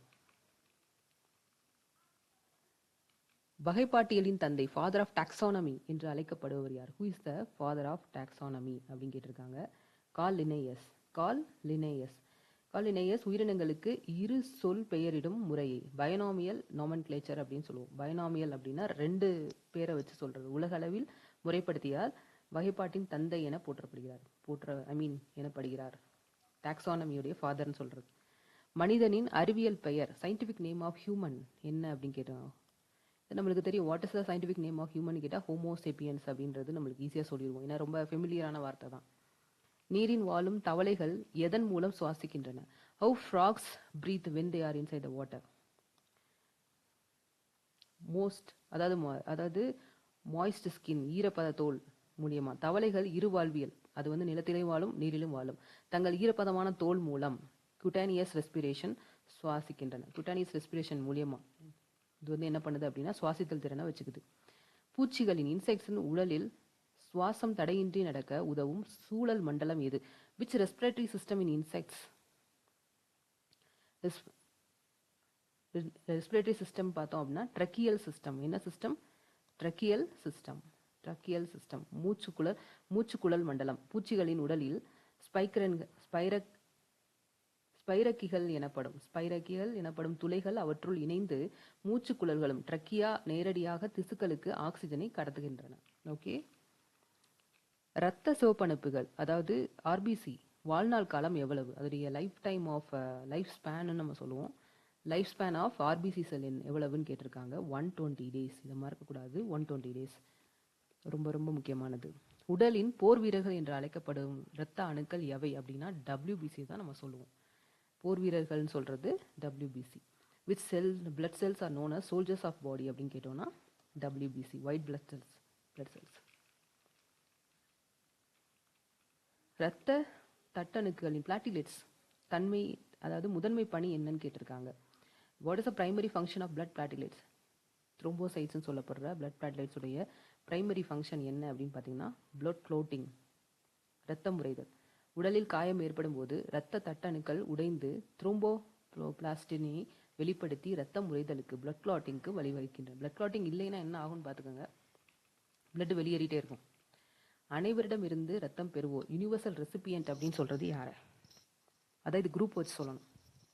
யூனிவர்சல் ரெசிபியன்ட்ங்கிறது AB.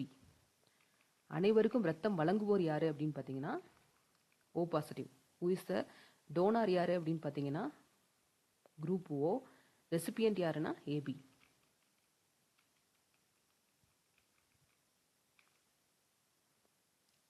இதோட ரீசன் என்னன்னு பார்த்துக்கோங்க. ரொம்ப இன்ட்ரெஸ்டிங்காக இருக்கும்.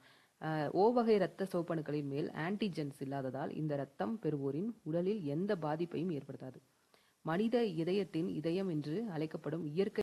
நெக்ஸ்ட் கொஸ்டின் என்னன்னா, மனித இதயத்தின் இதயம் என்று அழைக்கப்படும் இயற்கை அமைதிப்படுத்தி பேஸ் மேக்கர் பேஸ் மேக்கர்னு சொல்லணும் இது அப்படின்னு கேட்டிருக்காங்க. Which structure is known as natural pacemaker of the human heart அப்படின்னா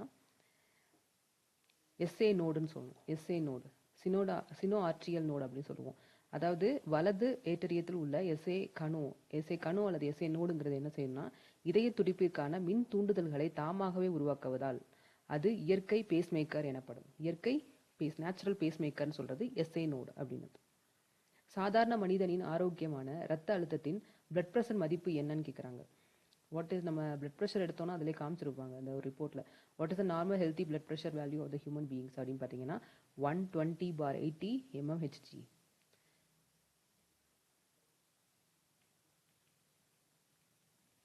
இது என்ன சொல்லுது அப்படின்னு பார்த்தீங்கன்னா இந்த கீழே இருக்கு பாருங்க. 120 mmHg என்பது சிஸ்டாலிக் இதயம் சுருங்கும் போது அழுத்தம் மற்றும் 80 mmHg அப்படிங்கிறது டயஸ்டாலிக் இதயம் விரிவடையும் போது உள்ள அழுத்தம். சுருங்கும் போது விரிவடையும் உள்ள அழுத்தம். மாற்றி சொல்லிட்டோம்னாலும் தப்பு தான். 120 பெரிய நம்பர் முன்னாடி வரும், சின்ன நம்பர் வந்து பின்னாடி வரும். 80 அப்படிங்கிறது பின்னாடி வரும். இரத்த அழுத்தத்தை அளவிட உதவும் மருத்துவ கருவி எது? Which medical instrument is use to measure the blood pressure அப்படின்னா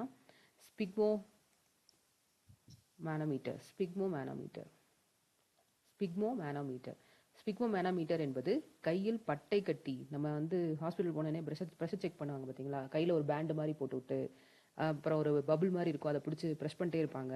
அந்த இடத்துல வந்து என்ன ஆகணும், டைட் ஆகும். டைட் ஆகிறப்போ அதோடைய பிளட் ப்ரெஷர் லெவலை நம்ம வந்து மெஷர் பண்ணுறதுக்கு யூஸ் பண்ணுவாங்க. அதுதான் ஸ்பிக்மோமேனோமீட்டர், அதுக்கு பேர். மனித மூளையின் பாதுகாப்பு மற்றும் அடுக்கு சவ்வுகளுக்கு என்ன பெயர்? அதாவது what is the collective name for the 3 protective membranes surrounding the human பிரெயினை சுற்றி இருக்கக்கூடிய 3 ப்ரொடெக்டிவ் லேயருக்கு பேர் என்னன்னு கேட்டிருக்காங்க. அது பேர் என்னன்னா மெனிஞ்சஸ்ன்னு சொல்லணும். மெனிஞ்சஸ் என்பது மூளை மற்றும் தண்டுவடத்தை பாதுகாக்கும் சவ்வு. ஓகே, நெக்ஸ்ட், மனித உடலின் சமநிலையை பேணவும் தசை இயக்கத்தை ஒருங்கிணைக்கவும் உதவும் மூளை பகுதி எதுன்னு கேட்கணும். Which part of brain maintains body posture, balance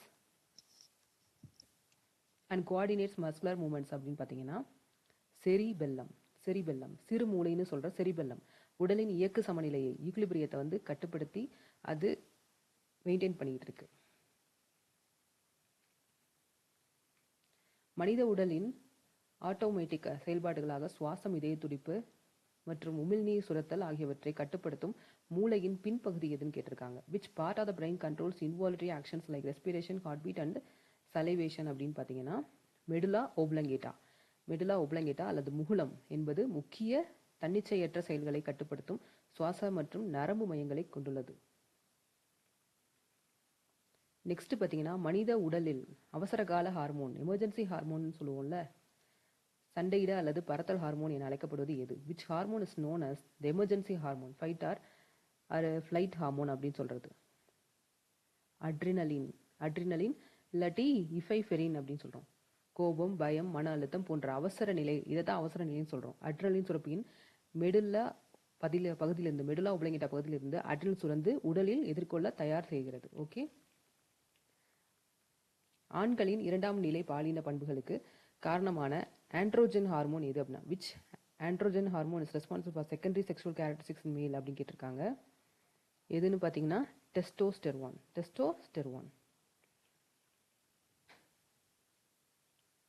பெண்களின் மாதவிடாய் சுழற்சி மற்றும் கர்ப்ப காலத்தில் பராமரிக்கும் முக்கிய ஹார்மோன்கள் எவை அப்படின்னா which hormones primarily regulate the menstrual cycle and pregnancy maintenance in females அப்படின்னு பார்த்தீங்கன்னா ஈஸ்ட்ரோஜன் அண்ட்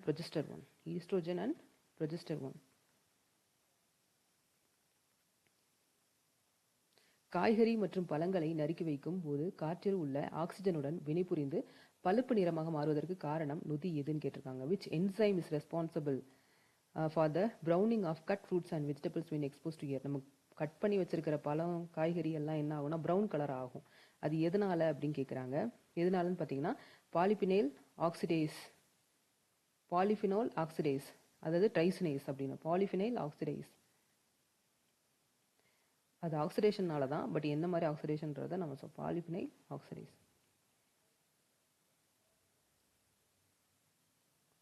ஓகே, நெக்ஸ்ட்டு ஒளியின் திசைவேகம் ஸ்பீட் ஆஃப் லைட் எதில் மிக அதிகமாக இருக்கும்? Speed of light is maximum in எதில் அப்படின்னு கேட்டிருக்காங்க. ஸ்பீட் ஆஃப் லைட் வந்து வேக்யூமில் அதிகமாக இருக்கும்.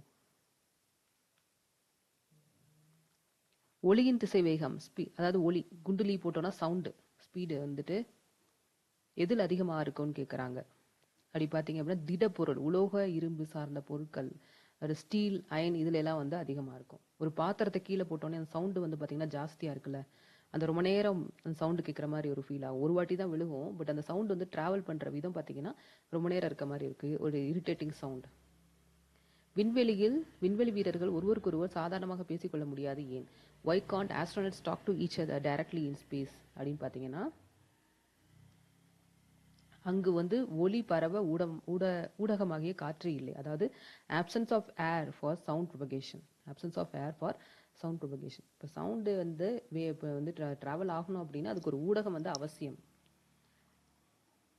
ஒரு குதிரை திறன் 1 horsepower 1 HP அப்படின்றது எத்தனை வாட்களுக்கு சமம் அப்படின்னு சொல்கிறாங்க. எத்தனை வாட்களுக்கு சமம்னா 746. நிறைய வந்து மிக்சியெல்லாம் வந்து இந்த ரேஞ்சில் விட்டுருப்பாங்க, 746 வாட்ஸ் அப்படின்னு, குதிரை திறன் வாட்ஸ் அப்படின்ட்டு. வீடுகளில் பயன்படுத்தப்படும் மின்சார நுகர்வு எந்த அலகால் கணக்கிடப்படுகிறது? அதாவது commercial consumption of electric energy இருக்கு பார்த்தீங்களா, at homes is measured in which யூனிட்னு கேட்குறாங்க. கிலோவாட் ஆர் அதாவது கிலோவாட் ஆர் யூனிட்ல மெஷர் பண்ணுறோம். சூரிய ஒளியானது பூமிக்கு வந்து சேர எடுத்துக்கொள்ளும் தோராயமான நேரம் எது அப்படின்னு கேட்டிருக்காங்க. தோராயமான 8 நிமிடம் 20 வினாடிகள். 8 நிமிடம் 20 வினாடிகளில் ரீச் ஆகுது. நெக்ஸ்ட்டு, மலைத்துளிகள் கோள வடிவத்தை ஸ்பெரிக்கல் ஷேப்பில் பெறுவதற்கான காரணம் இயற்பியல் பண்பு என்னன்னு கேட்டிருக்காங்க. Which physical property is responsible for the spherical shape of a rain drops? Surface tension தான் அதோடைய முக்கியமான காரணம். பரப்பு இழுவிசை, அதுதான் சர்ஃபேஸ் டென்ஷன் சொல்லும். நெக்ஸ்ட்டு, விளக்கில் உள்ள திரியில் எண்ணெய் மேல் நோக்கி ஏறுவதற்கான காரணம் அறிவியல் நிகழ்வு. இது எதனால? By which scientific phenomena does oil rises up in the wick of the lamp? நம்ம விளக்கு ஏற்றுறப்போ மேல் நோக்கி எரிஞ்சிட்டே வரும் பார்த்தீங்களா, அது எதனால அப்படின்னு கேட்குறாங்க. நுண்புலை நுழைவு அப்படின்னு அர்த்தம். கேப்பிலரி ஆக்ஷன், அதுக்கு பேர் என்னன்னா கேப்பிலரி ஆக்ஷன்.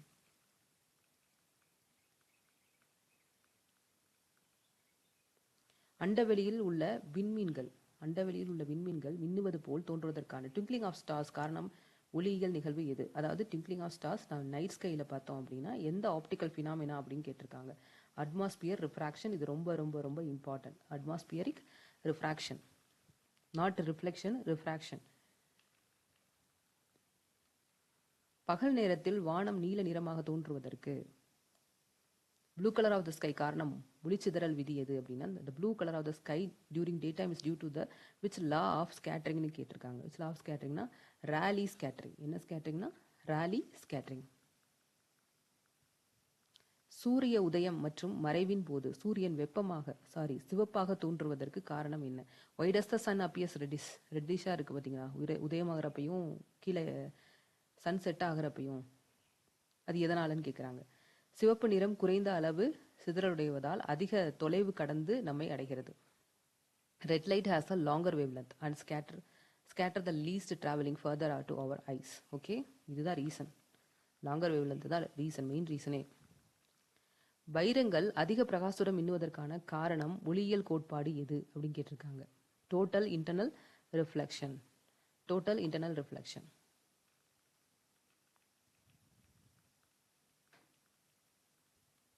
அதோடைய கிரிட்டிக்கல் ஆங்கிள் எவ்வளோ இருக்குன்னு பார்த்துக்கோங்க, 24.4 டிகிரி. இது முக்கியமானது தான்.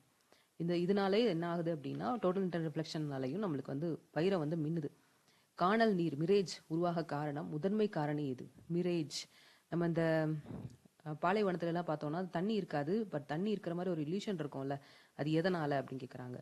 வளிமண்டல வெப்பநிலை வேறுபாட்டால் ஏற்படும் முழு அக எதிரொலிப்பு, அதாவது total internal reflection due to atmospheric temperature இன்வர்ஷன்னால.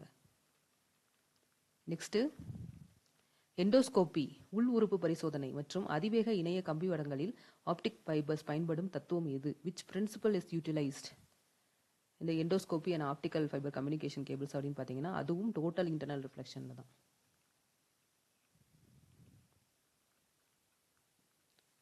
கிட்டப்பார்வை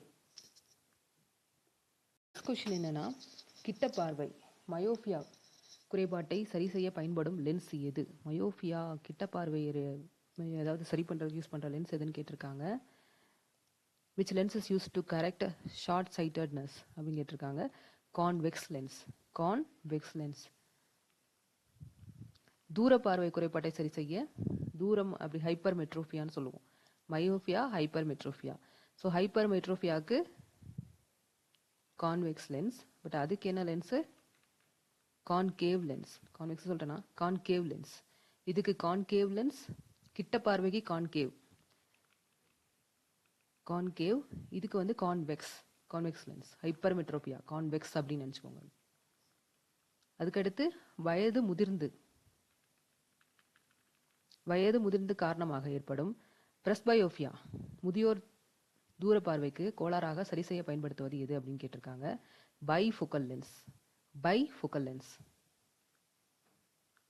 next, கண்ணின் அஸ்டிக்மேட்டிசம் சிதறல் பார்வை குறைபாட்டை நீக்கும் பயன்படும் லென்ஸ் எது அப்படின்னு கேட்டிருக்காங்க. என்ன லென்ஸ்? Cylindrical lens. அஸ்டிக்மேட்டிசத்துக்கு சிலிண்ட்ரிக்கல் லென்ஸ்.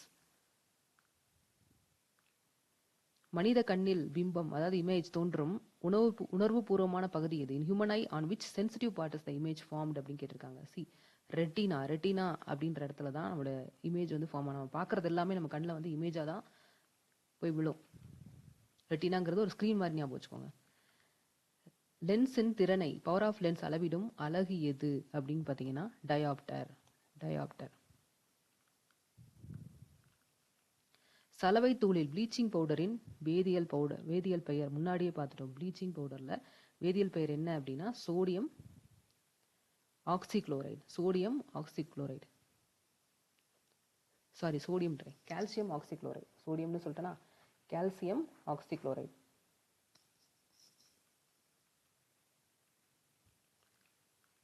நெக்ஸ்ட், பாரிஸ் ஆந்தன் பிளாஸ்டர் ஆஃப் பாரிஸ் வேதியியல் வாய்ப்பாடு பெயர் என்ன? பிளாஸ்டர் ஆஃப் பாரிஸோடைய வேதியியல் பெயர் என்னன்னு கேட்டிருக்காங்க. Calcium sulphate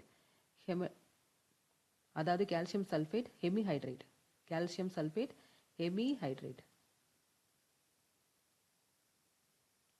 CaSO4.12H2. இதுதான் அதோடைய கெமிக்கல் ஃபார்முலா. நெக்ஸ்ட், தீக்குச்சிகளின் தலைப்பகுதியில் பயன்படுத்தப்படும் முதன்மை வேதிப்பொருள். தீக்குச்சிகள் மேலே இருந்து ஒரு கெமிக்கல் தடவி இருப்பாங்க இல்லையா, அதோட பேர் என்னன்னு கேட்டிருக்காங்க. அதோட பேர் என்ன அப்படின்னா potassium chloride and antimony sulphate. Potassium chloride and antimony sulphate. அனைத்து அமிலங்களிலும் ஆசிட்ஸ் பொதுவான இன்றியமையாத தனிமம் எது அப்படின்னு கேட்டால் ஹைட்ரஜன் தான் பொதுவான தனிமையான. அதுக்கடுத்து வேதிப்பொருட்களின் அரசன் கிங் ஆஃப் கெமிக்கல்ஸ் என்று அழைக்கப்படும் அமிலம் இது. கிங் ஆஃப் கெமிக்கல்ஸ் என்று அழைக்கப்படுவர் யார் அப்படின்னா சல்ஃபியூரிக் ஆசிட். சல்ஃபியூரிக் ஆசிட் தான் கிங்கு. நெக்ஸ்ட், தங்கத்தை கரைக்க பயன்படும் ராஜ திரவம் ஆக்வாரிஜியா என்பது எந்த அமிலத்தின் கலவை? எந்த அமிலத்தின் கலவைன்னு கேட்குறாங்க. அடர் ஹைட்ரோகுளோரிக் அமிலம் மற்றும் அடர் நைட்ரிக் அமிலம். அதாவது concentrated HCl and concentrated H1O3. இந்த ரேஷியோ 3:1. இதில் இருந்தால் தான் தங்கத்தை வந்து கரைக்க முடியும். மனித வயிற்றில் இரைப்பை சுரந்து உணவை செரிக்கவும் கிருமிகளை கொல்லவும் உதவும் அமிலம் எது? Which acid is secreted in human stomach that aid in digestion and killing bacteria அப்படின்னு பார்த்தீங்கன்னா ஹைட்ரோகுளோரிக் அமிலம், ஹைட்ரோகுளோரிக் ஆசிட். ஹைட்ரோகுளோரிக் அமிலம், அதாவது ஹைட்ரோகுளோரிக் ஆசிட் ரெண்டும் ஒன்று தான். Hydrochloric acid. தயிர் மற்றும் புளித்த பாலில் காணப்படும் அமிலம் எது? Which acid is found in புளித்த அது கேர்ட்லையும் சோர் மில்க்லையும் என்ன இருக்குது அப்படின்னு பார்த்தீங்கன்னா லாக்டிக் ஆசிட். மில்க்குனாலே லாக்டிக்னு சொல்லியிருக்கேன் முன்னாடியும். ஸோ அந்த வார்த்தை வந்துடும். தக்காளி பழத்தில் காணப்படும் முதன்மையான அமிலம் எது? பி வந்து ஆக்சாலிக் ஆசிட். Oxalic acid. தக்காளி பழத்தில் காணப்படுறது ஆக்சாலிக் ஆசிட். திராட்சை மற்றும் புளியில் காணப்படும் அமிலம் எது அப்படின்னா டார்டாரிக் ஆசிட். திராட்சையிலையும் புளியில் பார்க்கப்படுறது டேமரிண்ட் அப்படின்னு ஞாபகம் வச்சுக்கோங்க. டார்டாரிக் ஆசிட் ஞாபகம் வந்துடும். ஆப்பிள் பழத்தில் காணப்படும் முதன்மையான அமிலம். ஆப்பிளில் பார்த்தீங்க அப்படின்னா மேலிக் ஆசிட் இருக்குது. ஆப்பிள் என்ன இருக்குது? Malic acid. மனிதன் ஓடும்போதோ அல்லது அதிக உடற்பயிற்சி செய்யும் போதோ தசைகளில் ஏற்படும் வலி மற்றும் சோர்விற்கு காரணமான அமிலம் எதுன்னு கேட்டிருக்காங்க. accumulation of which acid causes muscle fatigue and pain during heavy exercise அப்படின்னு பார்த்தீங்கன்னா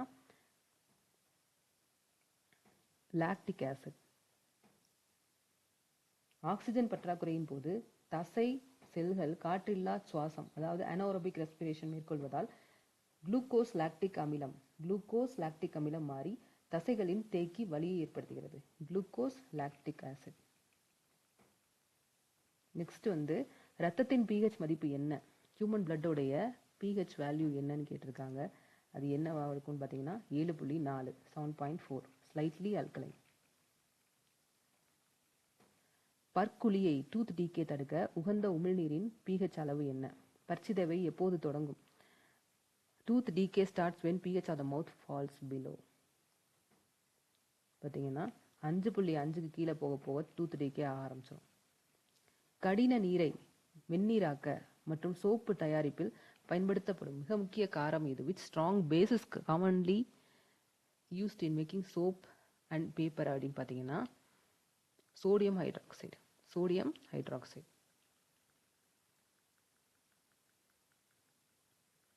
நெக்ஸ்ட் வயிற்றில் ஏற்படும் அமிலத்தன்மை மற்றும் நெஞ்செரிச்சலை குணப்படுத்த பயன்படும் அமில முறிவி ஆன்டாசிட் எது அப்படின்னு கேட்டிருக்காங்க. அமில முறிவி antacid which mild base is commonly used as the antacid to treat stomach acidity அப்படின்னு கேட்டிருக்காங்க. அது என்ன அப்படின்னு பார்த்தீங்கன்னா மெக்னீசியம் ஹைட்ராக்சைடு.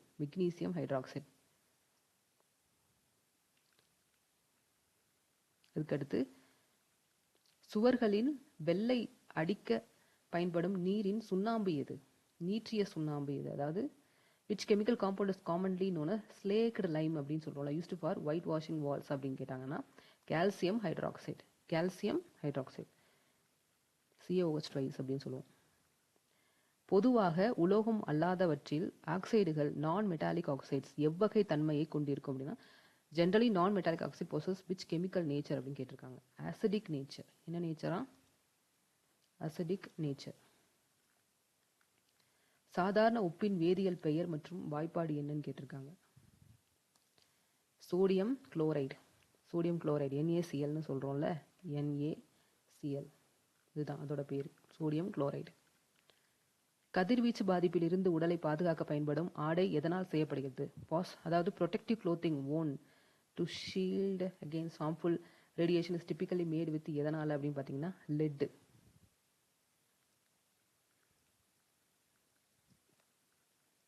மின்னல் வெட்டும் போது வளிமண்டலத்தில் உருவாகும் வாயு எது?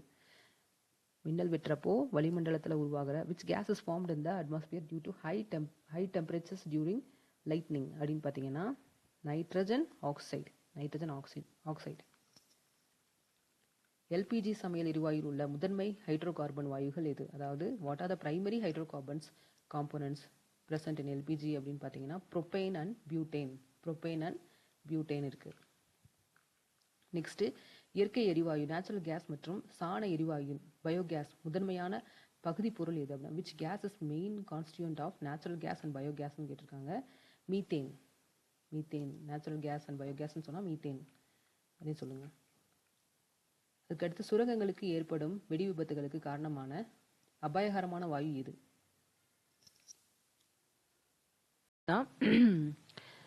சுரங்கங்களுக்குள் ஏற்படும் வெடி விபத்துகளுக்கு காரணமான அபாயகரமான வாயு எது அப்படின்னு கேட்டிருக்காங்க. which gas is majorly responsible for explosion in underground coal mines அப்படின்ட்டு என்ன அப்படின்னு பார்த்தீங்கன்னா மீத்தேன் கேஸ் தான் அதுக்கு காரணம்.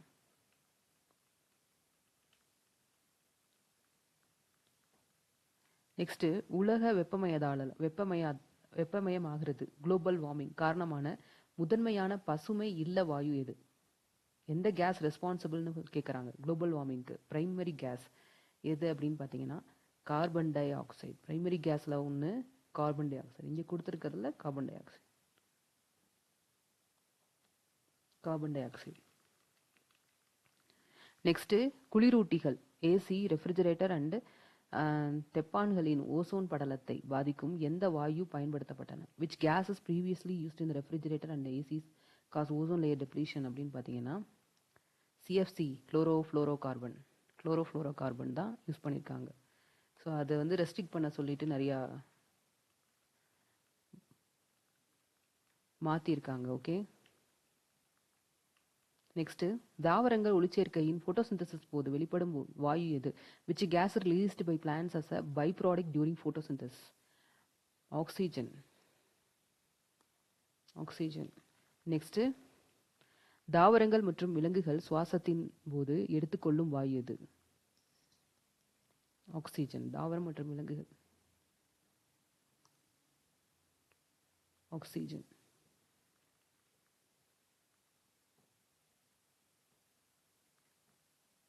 ஆக்சிஜனை உட்கொண்டு கார்பன் டை ஆக்சைடை வெளியின்றன, அப்படித்தானே?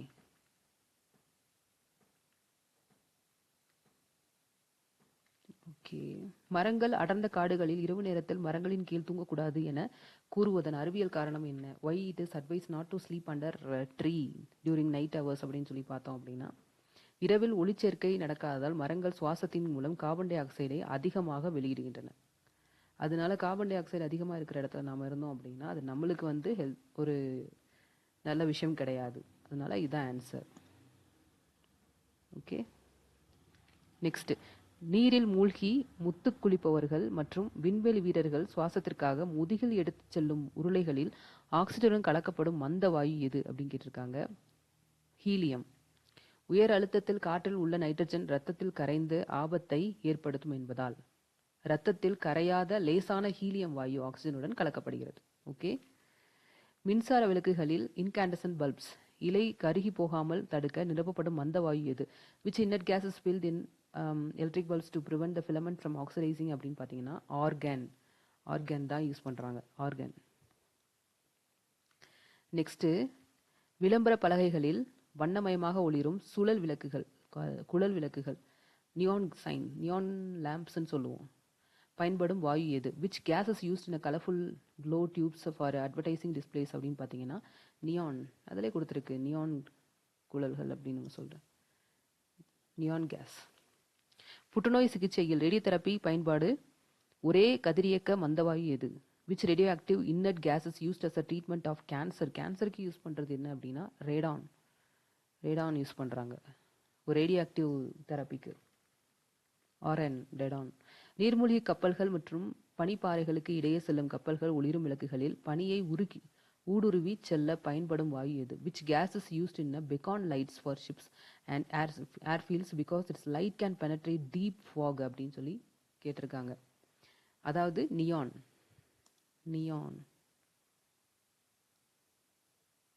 நியானும் வரும், அதே மாதிரி கிரிப்டானும் வரும். கிரிப்டான் அண்ட் நியான் விளக்குகள். ஓகே,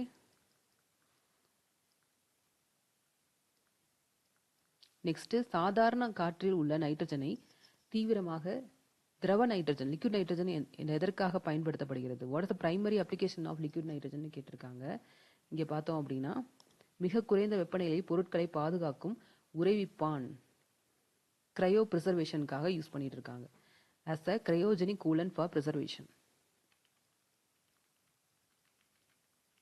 ஓகே,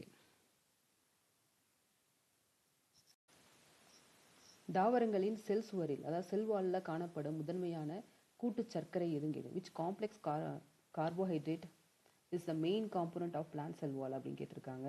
என்னன்னா செல்லுலோஸ். பூஞ்சைகளின் ஃபங்கை அப்படின்னு சொல்றோம்ல, செல் சுவர் எதனால் ஆனது? the cell wall of fungi is composed of அப்படின்னு பார்த்தீங்கன்னா சிட்டின் இல்லாட்டி கைட்டின் அப்படின்னு நம்ம சொல்லுவோம். சிட்டின் இல்லாட்டி கைட்டின். நெக்ஸ்ட் வந்துட்டு, விலங்கு செல்கள் மற்றும் மனித உடல்களின் உபரி குளுக்கோஸ் எந்த வடிவில் கல்லீரல் சேமிக்கப்படுகிறது? in animals and humans excess glucose is stored in the liver and muscles in the form of எதில் அப்படின்னு கேட்டிங்கன்னா கிளைக்கோஜன்னா சேவ் பண்ணிட்டு இருக்கான். மனித உடலில் உள்ள குரோமோசோம்ஸ் எண்ணிக்கை எவ்வளவு? What is the total number of chromosomes in normal human cell அப்படின்னு கேட்டிருக்காங்க. 46 குரோமோசோம்கள், 23 ஜோடிகள்னு அர்த்தம். 23 பேர்ஸ் ஞாபகம் வச்சுக்கோங்க. 46 குரோமோசோம் ஞாபகம் வந்துடும். அடுத்து, மனித உடலில் பாலினத்தை ஆனா பெண்ணா நிர்ணயிக்கும் குரோமோசோம்கள் ஜோடி எது அப்படின்னு கேட்டிருக்காங்க. which pair of chromosome determines the sex of an individual in humans அப்படின்னு கேட்டிருக்காங்க. 23rd pair. 23rd pair.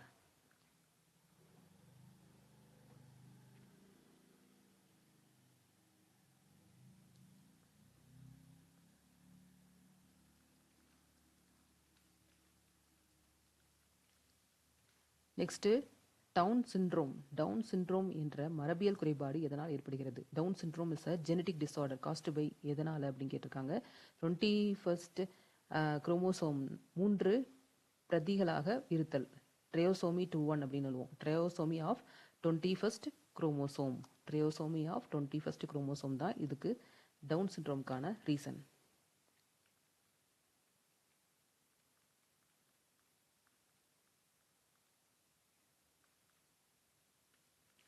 இது இந்த டவுன் சிண்ட்ரோம் பார்த்துக்கோங்க. 21 குரோமோசோம்கள் ஜோடிகள் கூடுதலாக ஒரு குரோமோசோம் சேர்ந்து ட்ரையோசோம் 21 மொத்தமாக 47 குரோமோசோம்கள் உருவாவதால் டவுன் சிண்ட்ரோம் மன வளர்ச்சி குறைபாடு ஏற்படுகிறது.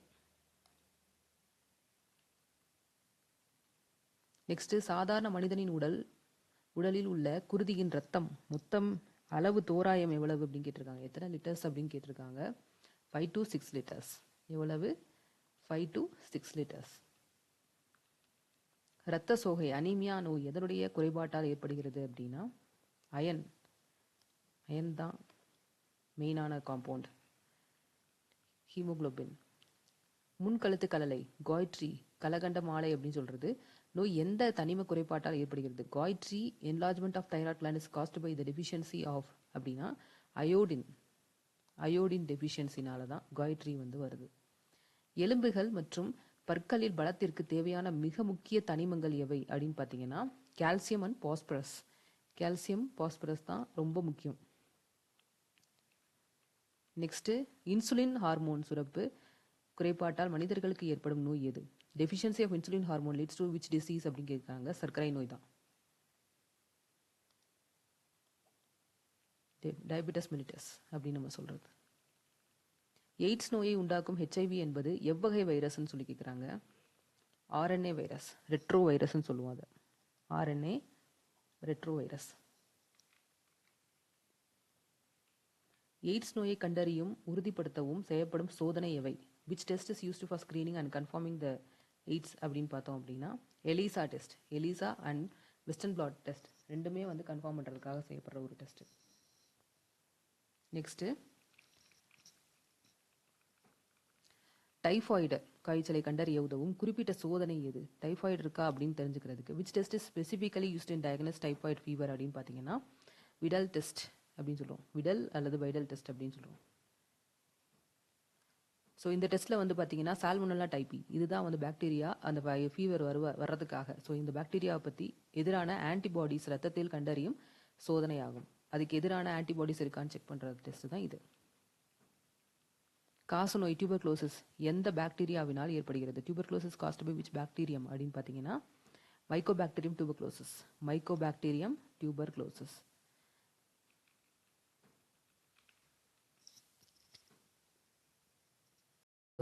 த நெக்ஸ்ட் கொஸ்டின் என்ன அப்படின்னா காசநோய் டிபின்னு சொல்கிறோம்ல எதிராக குழந்தைகளுக்கு போடப்படும் தடுப்பூசி எது அப்படின்னு கேட்டிருக்காங்க. ஸோ டிபிக்கு எதிரான தடுப்பூசி எது அப்படின்னு பார்த்தோம்னா பேஸ்லே கால்மெட் யூரின் அதாவது பிசிஜி அப்படின்னு சொல்லப்படுறது. பிறந்தவுடன் காசநோய் வராமல் தடுக்க போடப்படும் மிக முக்கியமான ஒரு தடுப்பூசியில இது ஒன்று பிசிஜி அப்படிங்கிறது. மலேரியா காய்ச்சல் எதனால் பரவுகிறது? Malaria fever is transmitted to humans by எதனால அப்படின்னு பார்த்தீங்கன்னா மலேரியா கொசுனால வர்றது. ஃபீமேல் அனபேலஸ் மஸ்கிட்டோ அப்படின்றது தான் இந்த கொசு தான் மலேரியா ஃபீவர் பரப்புறது. டெங்கு காய்ச்சலை உண்டாக்கும் வைரஸை கடத்தும் கொசு எது அப்படின்னு பார்த்தீங்கன்னா ஏடிஎஸ் அதாவது ஏடிஸ் எஜிப்டி மஸ்கிட்டோ அப்படின்னு சொல்லுவோம். Aedes aegypti mosquito. நெக்ஸ்ட் யானைக்கால் நோய் ஃபிலாரியாசிஸ் எலமெண்டாலிசிஸ் அப்படின்னு சொல்றது எந்த புழுவினால் ஏற்படுகிறது? Is caused by which parasitic worms அப்படின்னு சொல்றாங்க. பி உச்சேரியா போன்க்ரோஃபிட்டி. உச்சேரியா போன்கிராஃப்டி இல்லாட்டி ஃபிலரெலியல் வார்ம். உச்சேரியா போன்கிராஃப்டி அல்லது ஃபிலரெலியா வார்ம். உச்சேரியா போன்கிராஃப்டி என்ற ஃபிலரெலியா புழுக்கள் மனிதனின் நீர் மண்டலத்தை, அதாவது லிம்பாட்டிக் சிஸ்டத்தை வந்து தாக்கி அடைப்பை ஏற்படுத்தியதால் கால்கள் வீங்கி யானைக்கால் நோய் வந்துட்டு உண்டாகுது. நெக்ஸ்ட், உலக சுற்றுச்சூழல் தினம் வேர்ல்டு என்விரான்மெண்டல் டே வந்து எப்போ செலிப்ரேட் பண்ணிட்டு இருக்கோம் அப்படின்னு எப்போன்னு பார்த்தோம் அப்படின்னா ஜூன் 5. இது ஐக்கிய நாடுகளின் சபைகளின் வழிகாட்டுதலின்படி சுற்றுச்சூழல் விழிப்புணர்வை ஏற்படுத்துவதற்காக ஜூன் 5 1974 முதன் முறையாக வந்து சுற்றுச்சூழல் தினமாக கடைபிடிக்கப்பட்டிருக்கு. ஓகே. உலக ஓசோன் தினம் வேர்ல்டு ஓசோன் டே எப்போது கடைபிடிக்கப்படுதுன்னு பார்த்தீங்கன்னா செப்டம்பர் 16. இதே 1987 16 ஓசோன் படலத்தை பாதுகாப்பதற்காக மான்ட்ரீயல் ஒப்பந்தம் கையெழுத்தானதை நினைவுகூர இந்நாள் ஓசோன் தினமாக கொண்டாடப்படுகிறது. முதல் கம்ப்யூட்டர் மற்றும் பகுப்பாய்வு பொறிகளை அனலிட்டிக்கல் இன்ஜின் கண்டறிந்த கணினியின் தந்தையார்? Who is known as the father of computers அப்படின்னு பார்த்தீங்கன்னா சார்லஸ் பாபேஜ். மரபணு மாற்றப்பட்ட முதல் விலங்கு எது?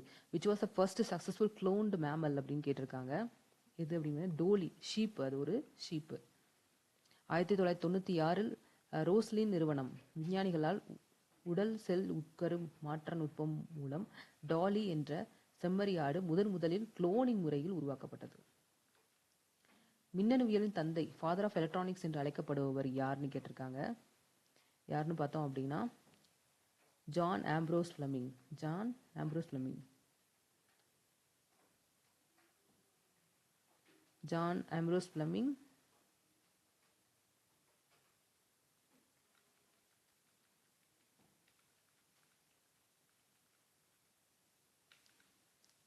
நெக்ஸ்ட், பசுமை புரட்சியின் தந்தை, ஃபாதர் ஆஃப் கிரீன் ரெவல்யூஷன் அப்படின்னு சொல்லப்படுறது யாரு அப்படின்னு பார்த்தீங்கன்னா நார்மன் போர்லாங் உலகளவில் பார்த்தீங்கன்னா வீரியமிக்க கோதுமை ரகங்களை உருவாக்கி பசிப்பினியை போக்கியதால் உலக பசுமை புரட்சியின் தந்தை எனப்படுகிறார். இந்திய பசுமை புரட்சியின் தந்தை MS சுவாமிநாதன். இந்தியாவில் வெண்மை புரட்சி தந்தை, ஃபாதர் ஆஃப் ஒயிட் ரெவல்யூஷன், பால் உற்பத்தியை பற்றி சொல்றது டாக்டர் வர்கீஸ் குரியன் அமுல் கூட்டுறவு அமைப்பை உருவாக்கி ஆபரேஷன் ஃப்ளட் மூலம் இந்தியாவை பால் உற்பத்தியில் முதலிடத்தில் கொண்டு வந்தவர் தான் இந்த டாக்டர் வர்கீஸ் குரியன்றவர். ஏவுகணைகளின் தந்தை, மிசைல் மேன் ஆஃப் இந்தியா என்று போற்றப்படுபவர் யார் அப்படின்னு பார்த்தீங்கன்னா டாக்டர் APJ அப்துல் கலாம். இந்தியாவின் முன்னாள் குடியரசுத் தலைவர் டாக்டர் அப்துல் கலாம் அக்னி, பிருத்வி போன்ற ஏவுகணைகள் மற்றும் விண்வெளி திட்டங்களை வெற்றிகரமாக வழிநடத்தியதால் ஏவுகணையின் தந்தை, ஏவுகணையின் நாயகன் எனப்படுகிறார். ஓகேவா? விண்வெளிக்கு சென்ற முதல் மனிதர் யார் அப்படின்னு கேட்டிருக்காங்க. Who was the first human to travel into outer space அப்படின்னு பார்த்தீங்கன்னா யூரி கேக்ரின். ஸ்புட்னிக் வழியாக போனவங்களா பார்த்துடலாம். 1961 ஏப்ரல் 12 சோவியத் யூனியனின் யூரி கேகரின் ஓஸ்டாக் 1 போயிருக்காங்க. ஓஸ்டாக் 1 விண்கலம் மூலம் விண்வெளிக்கு சென்று பூமியை முதலில் வலம் வந்த மனிதர் என்ற சாதனையை படைத்தார். ஓகே. நிலவின் முதலில் கால் பதித்த மனிதர் யார்? Who was the first person to walk on the moon அப்படின்னு பார்த்தீங்கன்னா நெயில் ஆம்ஸ்ட்ராங். 1969 ஜூலை 20 பார்த்தீங்கன்னா அமெரிக்காவில் அப்போலோ 11 விண்கலம் மூலம் நிலவில் இறங்கி நீல் ஆம்ஸ்ட்ராங் வரலாற்று சாதனை படைத்துள்ளார். ஓகேவா? விண்வெளிக்கு சென்ற முதல் இந்தியர் யார் அப்படின்னு கேட்டிருக்காங்க.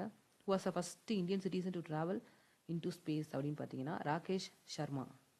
இது எப்போ நடந்திருக்குன்னு பாருங்க. 1984 ஏப்ரல் சோவியத் யூனியனின் சோயூஸ் T-11 விண்கலம் மூலம் ராகேஷ் சர்மா விண்வெளிக்கு சென்ற முதல் இந்திய வீரர் ஆவார். ஓகேவா? பெட்ரோலிய சுத்திகரிப்பின் போது எந்த தத்துவத்தின் அடிப்படையில் பல்வேறு எரிபொருட்கள் பெட்ரோல், டீசல், கெரசின் பிரிக்கப்படுகின்றன? பெட்ரோலியம் ரீஃபைன் பண்றோம் பாத்தீங்களா? fractions like petrol, diesel and kerosene are separated based on which method ன்னு கேட்குறாங்க. which method பார்த்தீங்கன்னா distillation, fractional distillation. என்ன மெத்தட்ல? fractional distillation. நெக்ஸ்ட், மின்னல் கடத்திகள் லைட்னிங் கண்டக்டர்ஸ் கட்டிடங்களை பாதுகாக்க பயன்படுத்தப்படும் கூர்முனை உலோகம் எது அப்படின்னு கேட்குறாங்க. which metal is used as a lightning rods to protect buildings from lightning strikes அப்படின்னு பார்த்தீங்கன்னா காப்பர் ராட்ஸை வந்து யூஸ் பண்ணுவாங்க. நீளமாக ஷார்ப்பாக காப்பர் ராட்ஸை வந்துட்டு பெரிய பெரிய பில்டிங்ஸில் வந்து மேலே வச்சுருப்பாங்க. ஆழ்கடலில் உள்ள மூழ்கிய கப்பல்கள் மற்றும் எதிரி நீர்மூழ்கிய கப்பல்களை கண்டறியப்படும் ஒளி அலை நுட்பம் எது? Which sound waves technology is used by ships to detect under water objects and submarines அப்படின்னு பார்த்தீங்கன்னா சொனார் அப்படின்னு சொல்லுவோம். சொனார் அப்படிங்கிறது சொனார் முறையில் ஒளி அலைகள் அல்ட்ராசானிக் வேவ்ஸ் நீருக்குள் செலுத்தி அவை பொருட்களின் மீது பட்டு எதிரொலிச்சு மறுபடியும் வரும். அதை வச்சு என்ன பண்ணுவாங்க அப்படின்னா உள்ள வந்து எந்த மாதிரியான பொருட்கள் இருக்கு அப்படிங்கிறத கண்டுபிடிப்பாங்க. அதே மாதிரி ஆப்போசிட்ல வேற ஏதாவது கப்பல்கள் வந்ததா அப்படிங்கிறதையும் டிடெக்ட் பண்ண முடியும். ஓகே, ஸோ இது வரைக்கும் பார்த்தீங்கன்னா 200 கொஷின்ஸ் நம்ம பார்த்துருக்கோம். ரொம்ப ரொம்ப இம்பார்ட்டண்டான கொஷின்ஸ் தான் பார்த்துருக்கோம். திரும்ப திரும்ப ரிவைஸ் பண்ணி பாருங்க, படிங்க, அப்போ தான் உங்களுக்கு வந்து மைண்டில் நிற்கும். Okay, thank you. நெக்ஸ்ட் வீடியோவில் பார்ப்போம்.